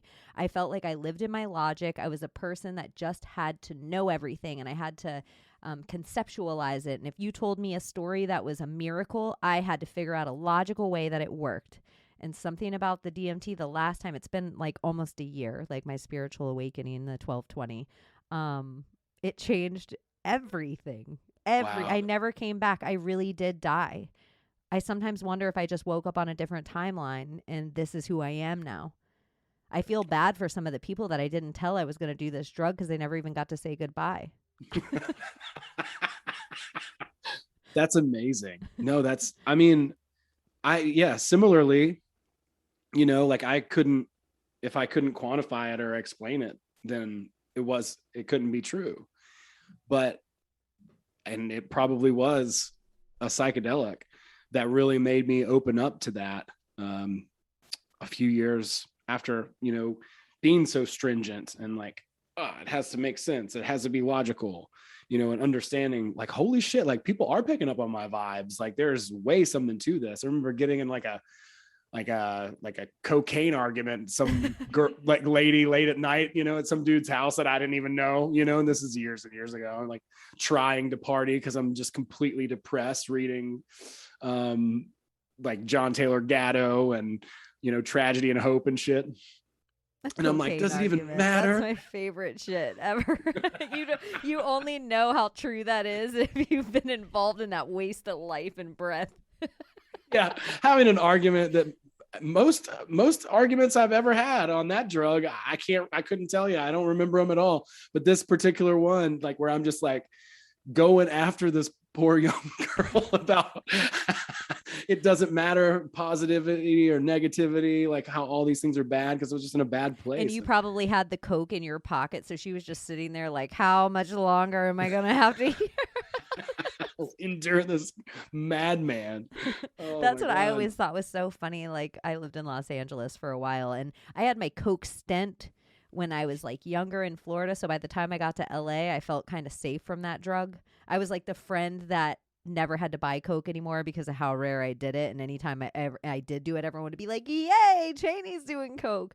I would not being on Coke and still being in that realm for so many years and watching Coke girls. That was like my new favorite where I would be like, oh my gosh, there would be a time on the Coke that I could refer to them all lovingly as sluts. And they'd be like, yay, I'm a slut.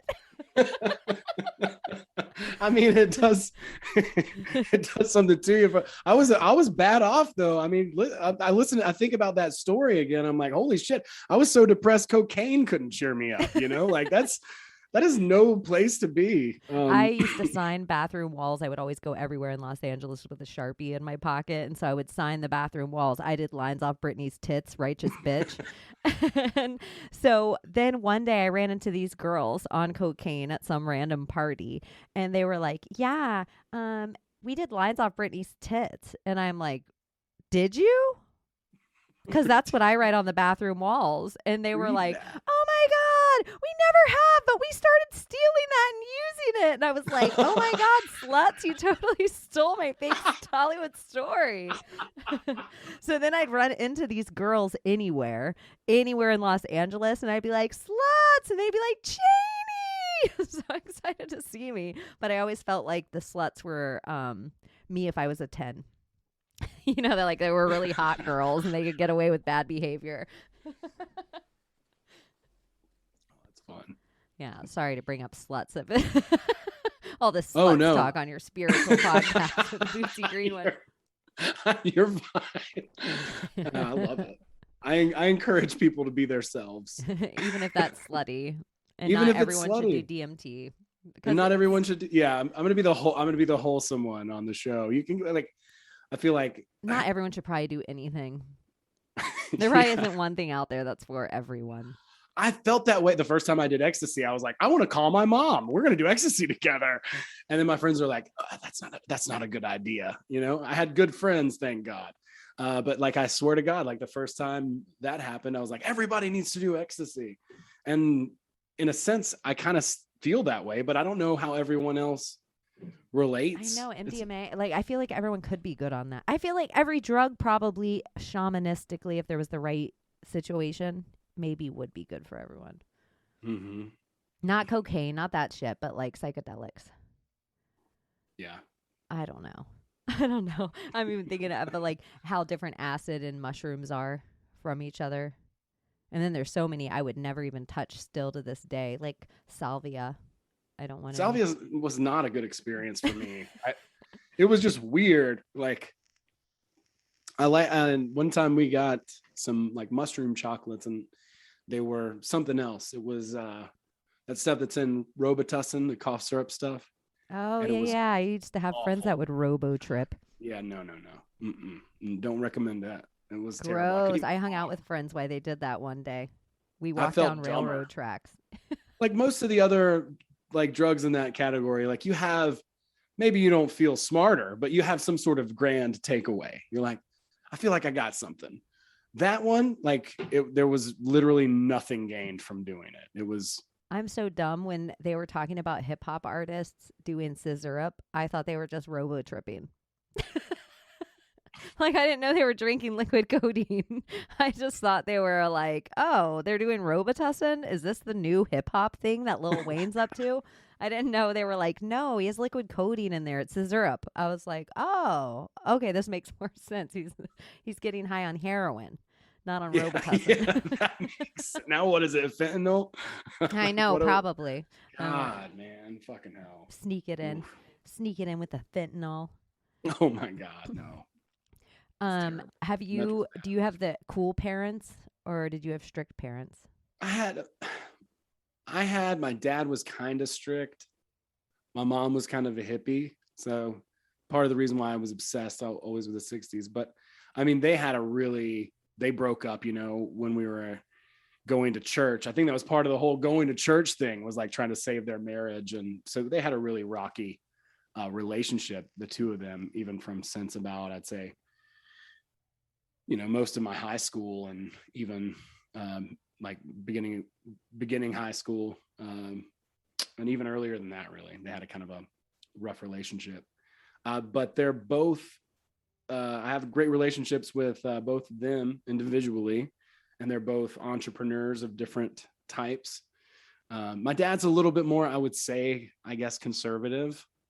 And my mom, you know, was a hippie. So my mom was a stoner and my dad is a pharmacist. So that just never was going to work. It just wasn't going to work, you know, like, so she's not a stoner anymore, but she definitely was like a hippie lady. And it just wasn't ever going to happen that my dad was cool with weed until 2020. Did you ever have to call your parents and have them pick you up at a party drunk? I think I did. I think I did have to call my dad once, and he never held it against me. He never did. That's what I find for most kids or most people our age. You ask them about all the times they got in trouble, and some of them may have concerned alcohol, but that one time they had to make the phone call to have their parents come drive them, they did not even get one word about it. Yeah. I've called my parents from jail too. Did you? How old were you? It hasn't been that long. Oh shit. You're like, well. Well, you know. Speaking of spiritual awakenings. Yeah, that'll do it, right? But you know, they've been there for me. I should say, you know. Do you have siblings? I'm fortunate in that. What's that? Do you have siblings? I have one. She's in Atlanta, so she's not far away from me. She's real we have some things in common. She's real passionate and excited and has a big heart. And she's my younger sister. And we always had a good relationship. I feel like I was probably pretty hard on her, but we laughed a lot, watched Billy Madison a lot, talk a lot about farts a lot, and just stupid, silly things, candy, Mario Kart. Kind of Bridget stuff, Wilson was like one of my first crushes, I think. It's such a weird one. It's the only thing about Billy Madison that I remember is Bridget Wilson was on it. She was also the girl from Last Action Hero. That's right. Yeah, she's Miss Vaughn. Yeah, so cheap. Miss Vaughn, and then yeah. We watched that movie over and over and over again. Yeah, and, that's cute. So she's how many years younger than you? She's 2 years younger than me. Okay, me and my brother are 2 years apart. Yeah, but I'm older than him. Okay, you're older. Okay, yeah. Cool. That's awesome. But I was thinking it was probably nicer for your sister to have an older brother than it was for my brother to have an older sister. Yeah, I wonder about that. I always wanted an older brother. Were you guys physical with each other? Kinda, yeah. It did happen. Me and my brother were. I just assumed it was because I was older than him. So there wasn't that like rule yeah, I didn't punch her in the face or anything, you know what I mean? But we did, you know, wrestle around and stuff, and I mean, whatever. We were talking about this the other day, and I said something like, I mean, my brother would never hit a woman. I mean, he hit me when we were young, but that's totally different. Speaking of, the cops showing up, you know, that's why my parents had to bail me out of jail, right? You and your sister got in a fight. But there was actually a time when the cops came and scared us, you know, like blah blah blah. And it was really, I guess, to scare me, you know, from us like tussling, you know. Like I said, never really punched anybody or anything, but it was definitely a little bit scrappy. It was chippy, you know. I think it's to do with the South as well. I think it's like I try to explain this to friends of mine who grew up in different parts of the country, but a fist fight wasn't beyond us. Like whether were a girl or a boy, like fist fighting was in our elementary school, junior high school, sports teams. Like there was a fist fight that might happen, and you might have to defend yourself. And it was kind of something that our parents told us about.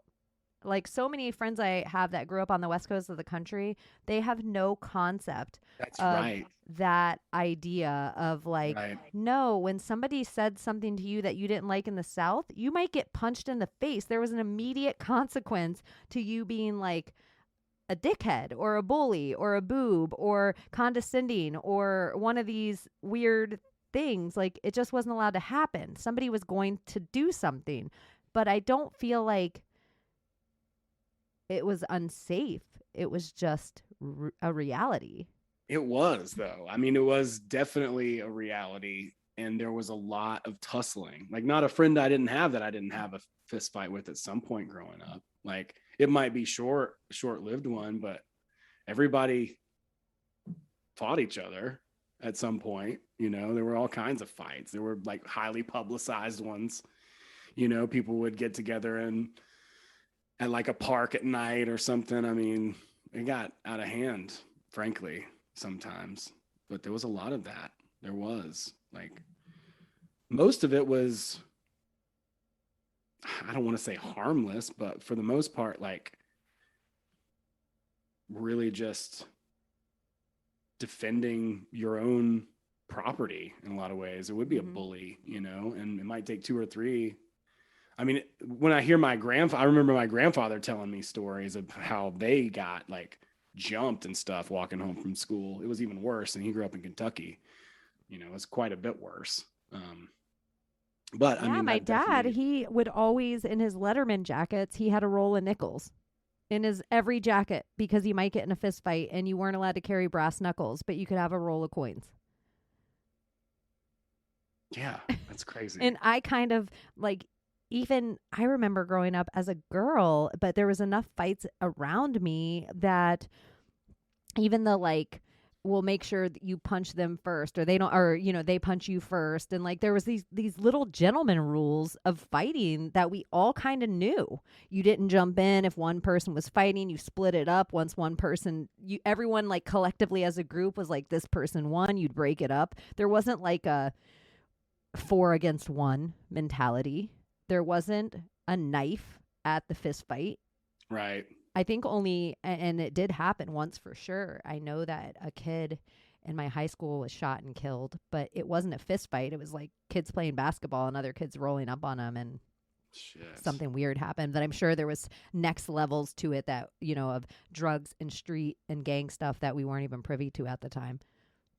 Yeah. Well, and there was plenty of that too. I mean, there was no shortage of that, my neighborhood was pretty varied. There was a lot of different like income ranges or whatever, but it wasn't like a bougie, like suburban. It was suburban, but it wasn't like to like the kids that didn't see any fights. Like those kids did live at a certain neighborhood in Atlanta. And I always wanted to be friends with those kids. I met them all in college. They were all the fish head kids and like the people who, you know, Widespread panic. Yeah, and widespread panic and all of that. It was all those kids, and they didn't live like we did. They didn't have constant fights going on. I don't think they had those types of confrontations. I don't know why it was different.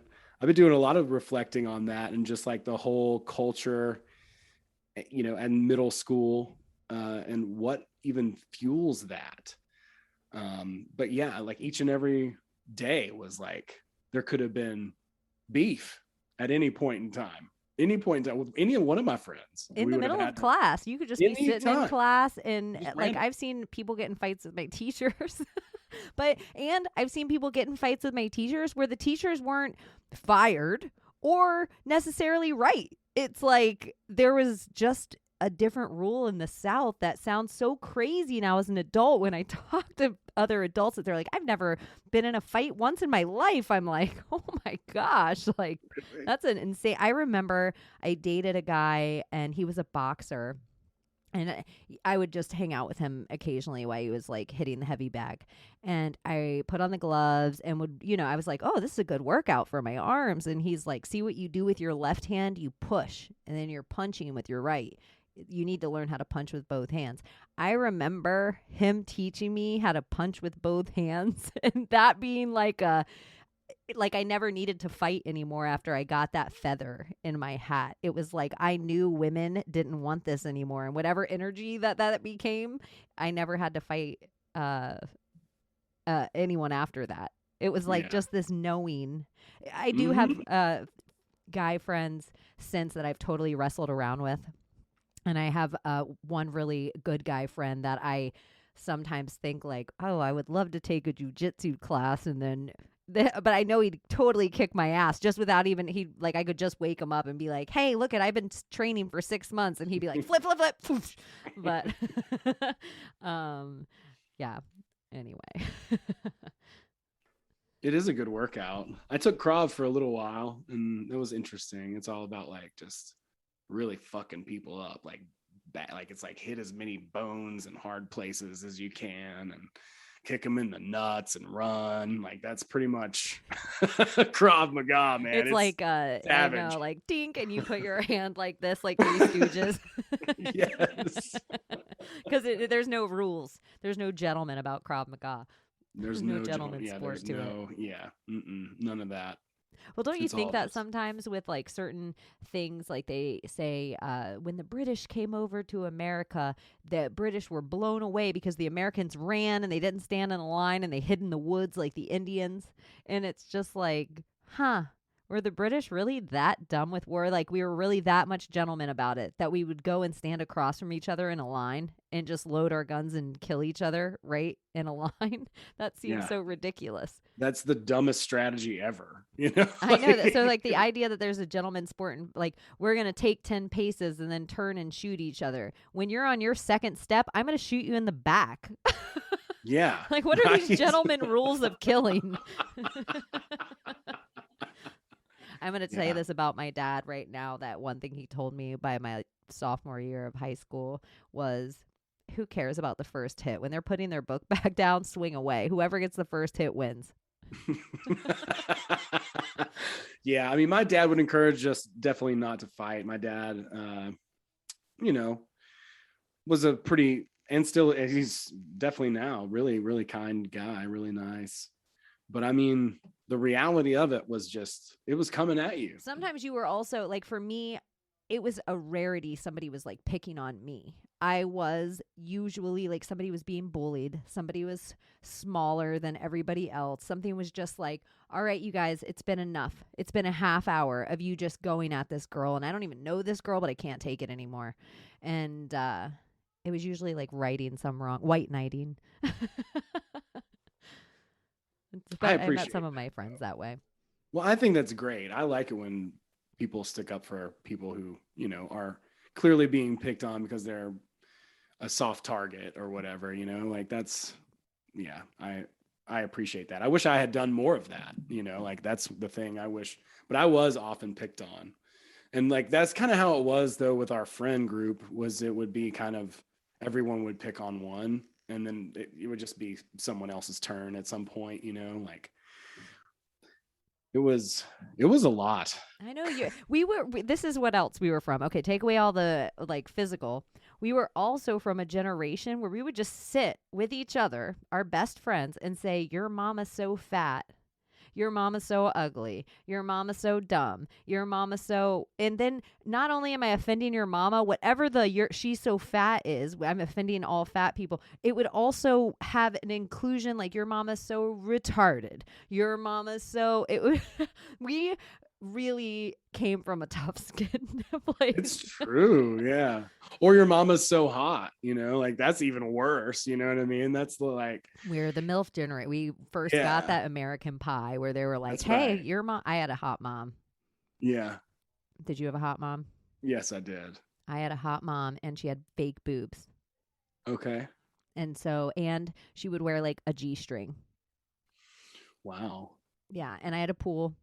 And people would all be over there. And my mom would go out on like Saturday nights and invite. She'd tell my friends where she was. Like, my mom was that mom. You know, her and my dad were like, we had the full bar in our house. And my parents were not really in the country that much. So when they were, it was like, oh, look at Miss Patty. She's so sexy. The other guy, my mom was a personal trainer. She doesn't have fake. Oh, you totally had the hot mom then. Yeah, she was a personal trainer when we were in high school. So all my friends. Yeah, that wasn't fun. That seems like the worst. And then you have some friends, some guy friends that really think like, your mom just hit on me. Like, and you're like, my mom didn't hit on you. She just asked if you wanted grape soda. Right. I had a friend that would be like, Cheney's mom kissed me on the mouth.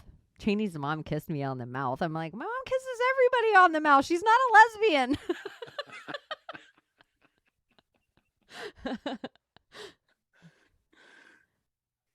Wow. Did you live at your mom's or your dad's mostly growing up?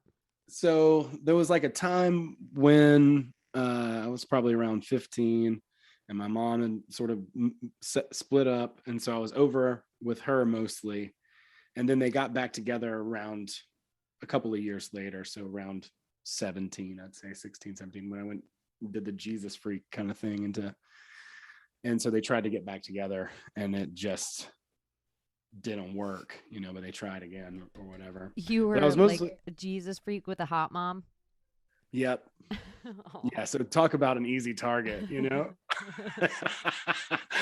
No wonder they trashed me in the yearbook. I've got to find that picture because I have such a good idea. You're gonna, and reposting it, whatever you see will be healing from your trauma. If it was like the one thing that goaded you, like, I hate this. Yes. And then you let it go and own power over it. This whole year has been really healing for me in a lot of ways of just accepting a lot of those parts of myself and seeing my soul wound and being okay with it, acknowledging it and being like, yeah, I am this person, or this thing happened to me, and that's okay. I don't have to hide it. I don't have to pretend, that it didn't happen, or that I'm not affected by it, or any of those things. So, I mean, I guess I consider myself a late bloomer because I don't know. I just don't know if some of this stuff was in my awareness before, or maybe you just gotta have to search for it to come up. I don't know. But I've been doing a lot of work over the past few years, and all I feel better. I think getting rid of trauma opens up space, for you to be able to radiate more positivity and love. This is a weird question, if you're ready. Yeah, sure. Do you have a trauma that you can put words to now that you feel like might be helpful for other people? So, like a specific event that I can share? Yeah, sure. Do it. So there was one when I was you usually, when you start to do this kind of work, you ask yourself, where's this emotion come from? And when was the last time I felt like this? And when was the time before that I felt like this? And when was the time before that I felt like this? And on, to try to get to the first time you can remember that you had this feeling. So for me, and a lot of the shame stuff, there was a time when I was really young. I think I was like 5 years old, maybe 6. And the neighbors had given me a bag of Reese's Pieces, and I was so excited about it. And I went into the kitchen. My mom said I could open it. I opened it, and it goes all over the floor everywhere. And so I was really upset. I got in trouble because I made a mess, and I couldn't eat any of the Reese's Pieces because they had now been tainted by the dirty floor. So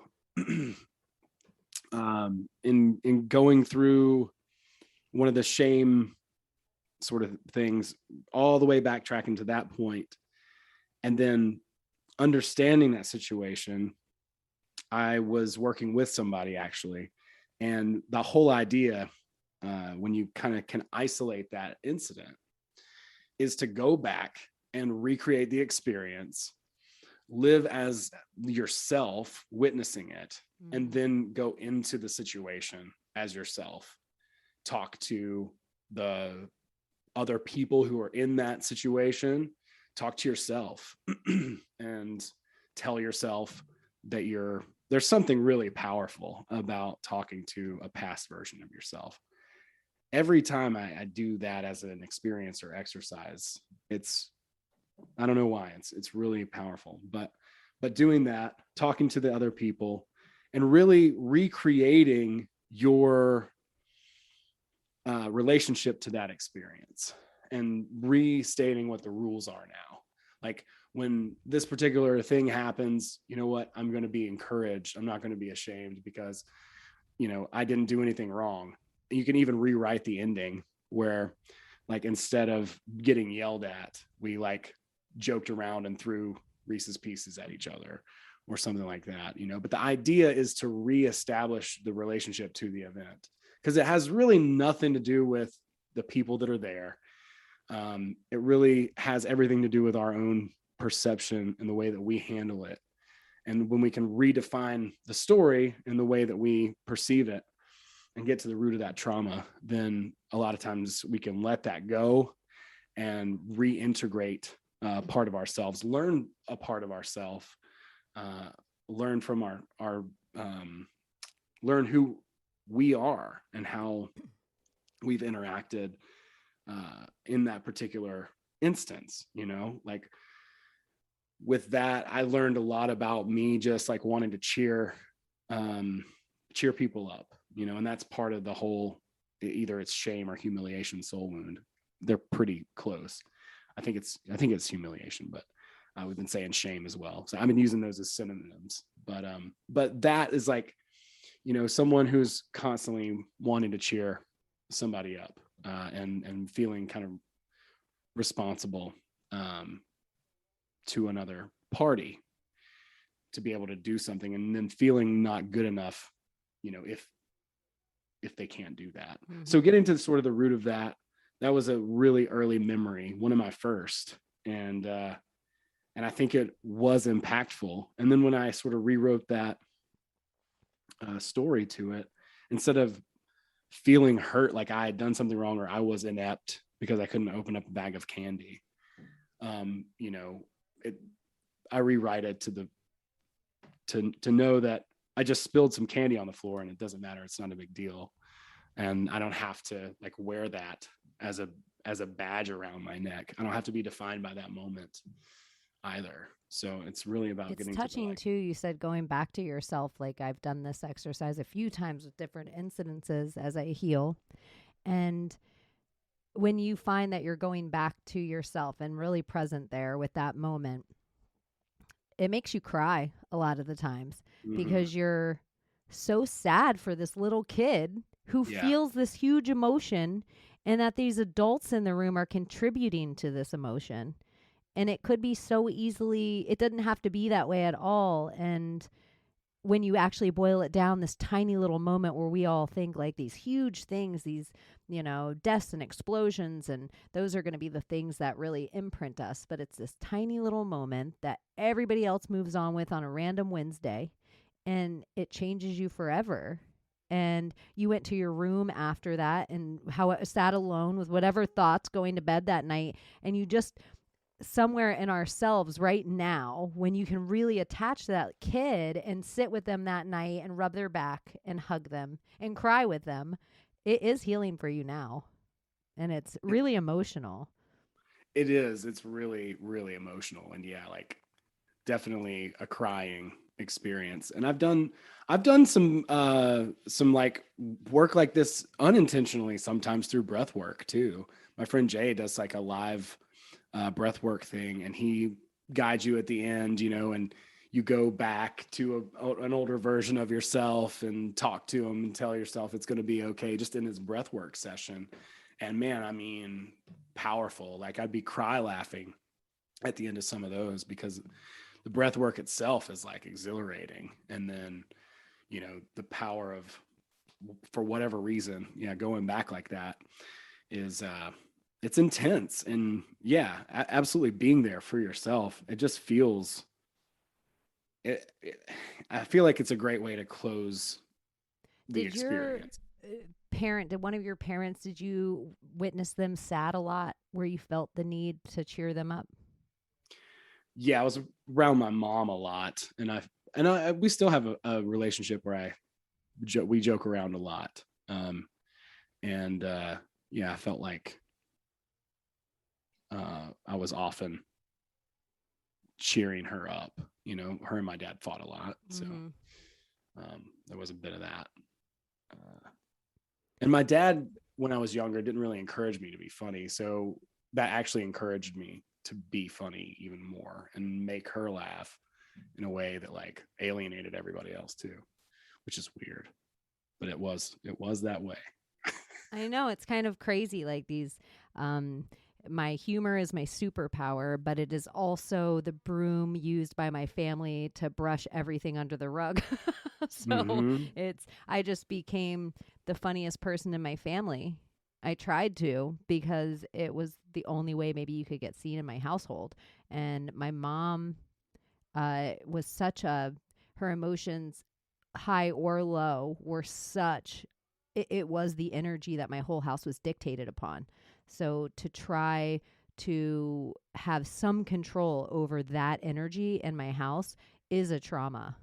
it's probably a trauma I share with like most women now, where I'm like, oh no, are you okay? Like, what can I do right now? Like, let me get on my horse, white knight, like, don't cry here, did it, like, tap dance, look at, I'm a monkey, look at it, like, or something. But it's just such a, where I can feel my trauma come out. And then, like you're saying, I would internalize it and make it super personal. So if I couldn't cheer them up, I would be a failure to myself, or think that I couldn't cheer them up that had something to do with the way they felt about me. And then I would feel like, oh no, they don't like me. Like, oh no, but that had nothing to, like, that injury of whatever my mom was dealing with had nothing to do with me. But, it's almost, what ways could parents, like, we have parents listening to this that have kids that are these same kids that have all the traumas that we all experience. Like, maybe what way for parents to maybe think of these things a little more that they're doing to their kids. And, like, is your kid having to be a clown for you? Is your kid having to be your baby doll? Is your kid having to be coddled by you just for you, more so than your kid needs this? I do think, I don't know, maybe us having these conversations as adults, it makes it not happen to, like, another generation of children. Generational trauma is very real. Have you ever done any past life stuff by chance? Yes. You have? Yeah, I started my period again after I did. I can't even explain that in my logical brain, but I was like the person with the spottiest period ever. And then I did past life Reiki stuff, and I had all this damage, not all this damage, like, but in my, like, sacral chakra. And when Bianca, the Reiki master, got to that part of my chakras and was kind of talking me through it, I felt like such a severe cramping in my stomach, and I, like, kind of fetaled up. And the first wave of any words that came to me, and I felt tears, like, weepy, and I was like, somebody took my baby. Like, somebody, like, I had a baby and somebody took it from me. And I had always thought I was never a mom in any of my past lives. And then I was like, oh, maybe I was, though, a mom, but I never got to raise my child. And it just gave me this whole different, like, I weeped for a life I never had. Wow. But something changed in me. It definitely, like, from the Fibonacci of that and my divine female healing, my attachment to moms and feeling that womb, like that divine womb energy, and feeling a part of that, even though I have not had a child, and just seeing how beautiful it is. Like, everything has changed so much since that date, where I used to just be like, I'm going to be, the butchest dyke, and I'm going to hold the American flag and run a touchdown. Now I'm like, totally have a different, I don't even know what vision I have, but it's definitely a little more feminine. Interesting. That's cool. That's Did cool to you? hear. Yeah, I haven't done any of that yet, but I'm going to do it. I'm, like, really excited after all this other stuff. I mean, God, I've had a ton of things to work through in this life, right? You should check out Bianca. She's amazing. Okay. And she does, I mean, all sorts of, does the Reiki. She does past life. She's working in Akashic now. Cool. And when she's plugged in, I get this. I don't know how she would describe it, but I understand it from my own perspective. When I'm plugged in, if I have a questioner, I can give you the answers of the universe, but I can't just pull it myself if it's not for me. And so I feel like if she has the right person with her, she can give you as much as you want, as much as you're ready to handle. Yeah, that's pretty cool. I'm interested in that. It's something that I, have put off. Not put off, like, procrastinated, but just I haven't been ready. What do you feel? I just wanted to get my poop in a group in this life, I guess, and sort of have an idea. Have you been a woman in a past life? I'm sure I have. Like, I totally identify as, like, a Spanish woman in a lumberjack's body. That's me, 100%. I always had a pirate thing, and I didn't really tell anyone. And it's like, I had a pirate thing in my past life, and then a soldier type thing where Bianca was like, you were in like a castle. I feel like you were in this castle walking around, but you weren't royalty. And you would stand up at the top of it and yell out into the night, I see you, which I was like, oh my gosh, I do that now, Bianca. Like I do that now if I'm sitting outside alone. It's like just in case kind of shit. But then Kara Mosher, she did kind of a past life reading on me. And she's like, I see you walking around the pyramids. You're not royalty, but you know where you're going. And you look out into the dark and you say, I see you. No fucking way. That is so bizarre. Yeah, because I got to this point on my show that I was just like, whatever. If somebody's spiritually connected in a way, I trust it. Come on, tell me. I'll do my reading live. I let Caleb do my reading live of my spirit guide, which I still haven't mirror gazed and asked to see her. But apparently one of my spirit guides is strong enough to show herself in form. That's fucking rad. And okay. She has red hair, big red hair. And apparently the other spirit guides would consider me a chore, but she chose me. Like for whatever reason, like not that I would be backward, but kind of like, that's the lesser job. Like I'm mopping the floor, but she's really stoked to have me. That's kind of nice. Yeah. Like everybody else would be like, oh, what a drama. Well, this is boring. But she's like, I love it. Oh, you gotta love that. I should do it. I know I shouldn't be nervous of it, but I have some people, witches, that tell me never mirror gaze. Don't do it. And, I don't know. I've never heard of it. With my like whole spirit guide thing, there was a hypnotist lady that I saw years and years ago before I really even got too much into this stuff. It's actually right about the time when I had an experience on LSD, actually, where I believe I guess, from what I've heard, the Akashic records opened to me. But at least that's the spiritual sort of woo-woo way to put it. But she took me in hypnotherapy and walked me through to meet my spirit guide. And it was really powerful. And it's such a unique and bizarre experience, but it's something that I try to be mindful of. And it's also like a really good way to stay humble too, so give a little credit to your spirit guide and not have to worry so much about doing the thing. She put me under and basically led me into a water, like a river, with my hands behind my head. And then once I was basically submerged in the river, opened my eyes, and then the thing that was holding me in the river was my spirit guide. And so that was the way she did it. So I don't know anything about the mirror gazing. Well, I guess all of it, I must explain it wrong too, because people are like, no, you can't just conjure a spirit guide in the mirror. Like my spirit guide specifically can be. Like not all spirit guides can be. Like it's just, but I don't know how this all works or how many spirit guides there are. Sure. I don't either. And I've been to those parties where everybody's like, my spirit guides are telling me this, and your spirit guides have told my spirit guides to tell me to tell you. And I'm like, no, I'm good.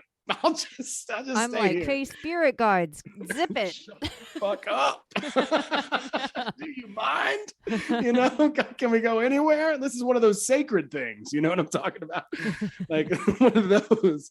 But no, I've found it to be a really powerful, and like some people might not believe in spirit guides, and that's fine too.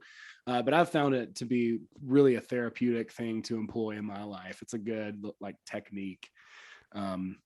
I think it's been helpful. Do you think you're going to be a spirit guide one day? I guess. I hope not.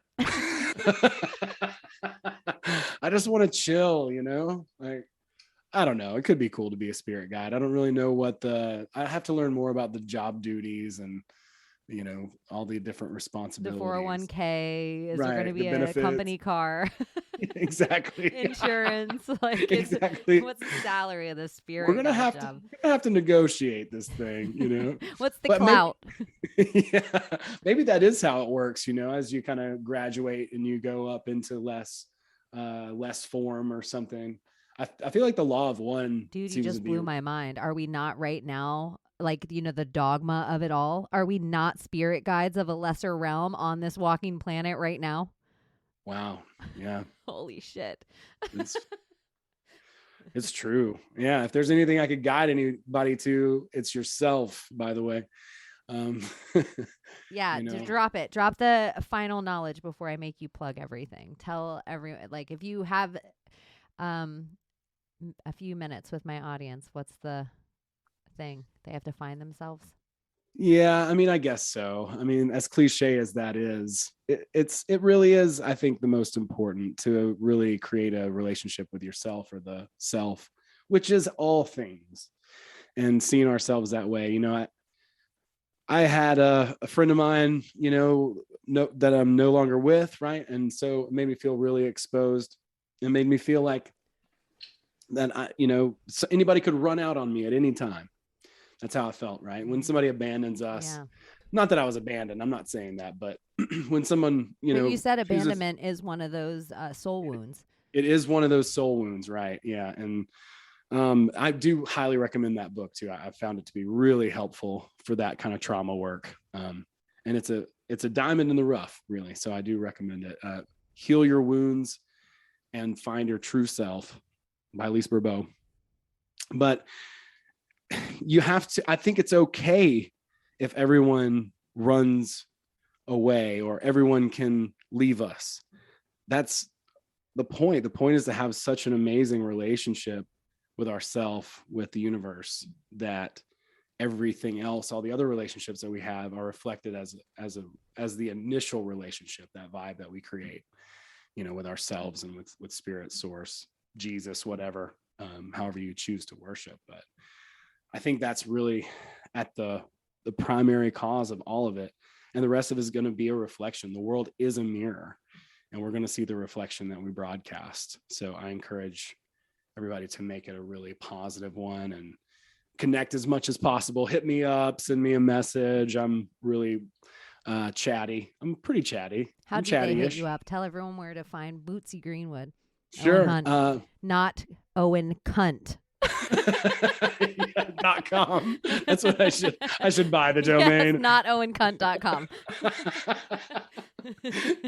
I have a website, bootsygreenwood.com. And that is my handle on every social media. So if you just look up Bootsy Greenwood, because Owen Hunt is the name of a fictitious character from Grey's Anatomy. So if you Google him, you're not going to find me. So Bootsy Greenwood is my handle for the internet. So check me out. I'm all over. I got a bunch of audiobooks and stuff. Go download some for free. YouTube, I have a bunch of videos over there as well. And Instagram are my main spots. So thank you so much. I love it. I'm going to ask you one. If my real name isn't Cheney, what would you guess that it was? Doris. Doris. It's the first thing that popped into my head. Somebody said Tammy to me, and I was like, I don't want to offend anyone out there, but that seems a little too fat. I'm wondering when we had those old lady names of when we were kids, like my Emerald. Grandmother's name's Eleanor. Eleanor, right? Mine was Faye, and Arminda. Like, I want those to come back around. Oh my gosh, your grandmother was a fairy. What? Well, but wow. I mean, if it's in a name, isn't that what Faye means? Faye. Oh my God. Yeah. Fairy. Okay. So I was thinking of Arminda. I was like, oh, I don't think she was a fairy. But, Arminda seems a little tougher. Arminda seems like she was moving cannons. She was also really heavily active in the Southern Baptist Church. Oh, okay. Did anyone in your family ever wear an apron that said "Kiss the Cook"? Maybe. Did you have any of those Southern tchotchke signs sitting around your house that said "Live, Laugh, Love"? Or oh man, they're everywhere. Dance like nobody's watching. We didn't have them in our house, but God, they are all over the place. I was laughing about this with my Maria because she's from Tennessee, so she knows all about that Southern lady, dance like nobody's watching. Never let me go to sleep without kissing me goodnight. Yeah, a house is a home or whatever, you know. Okay, I'm totally gonna let you leave on that note. Thank you for coming, Bootsy. You're awesome. You're And awesome. It was super fun and easy, and I can't believe almost 2 hours flew by. Wow, it really did fly by. So thank you for having me, Cheney. You're amazing. And you'll have to come back again. Okay, I'll have to have you back too. All right, perfect. Bye. So she has been Cheney, and now she's off to smoke a blunt. See you next Tuesday, you fucking cunts.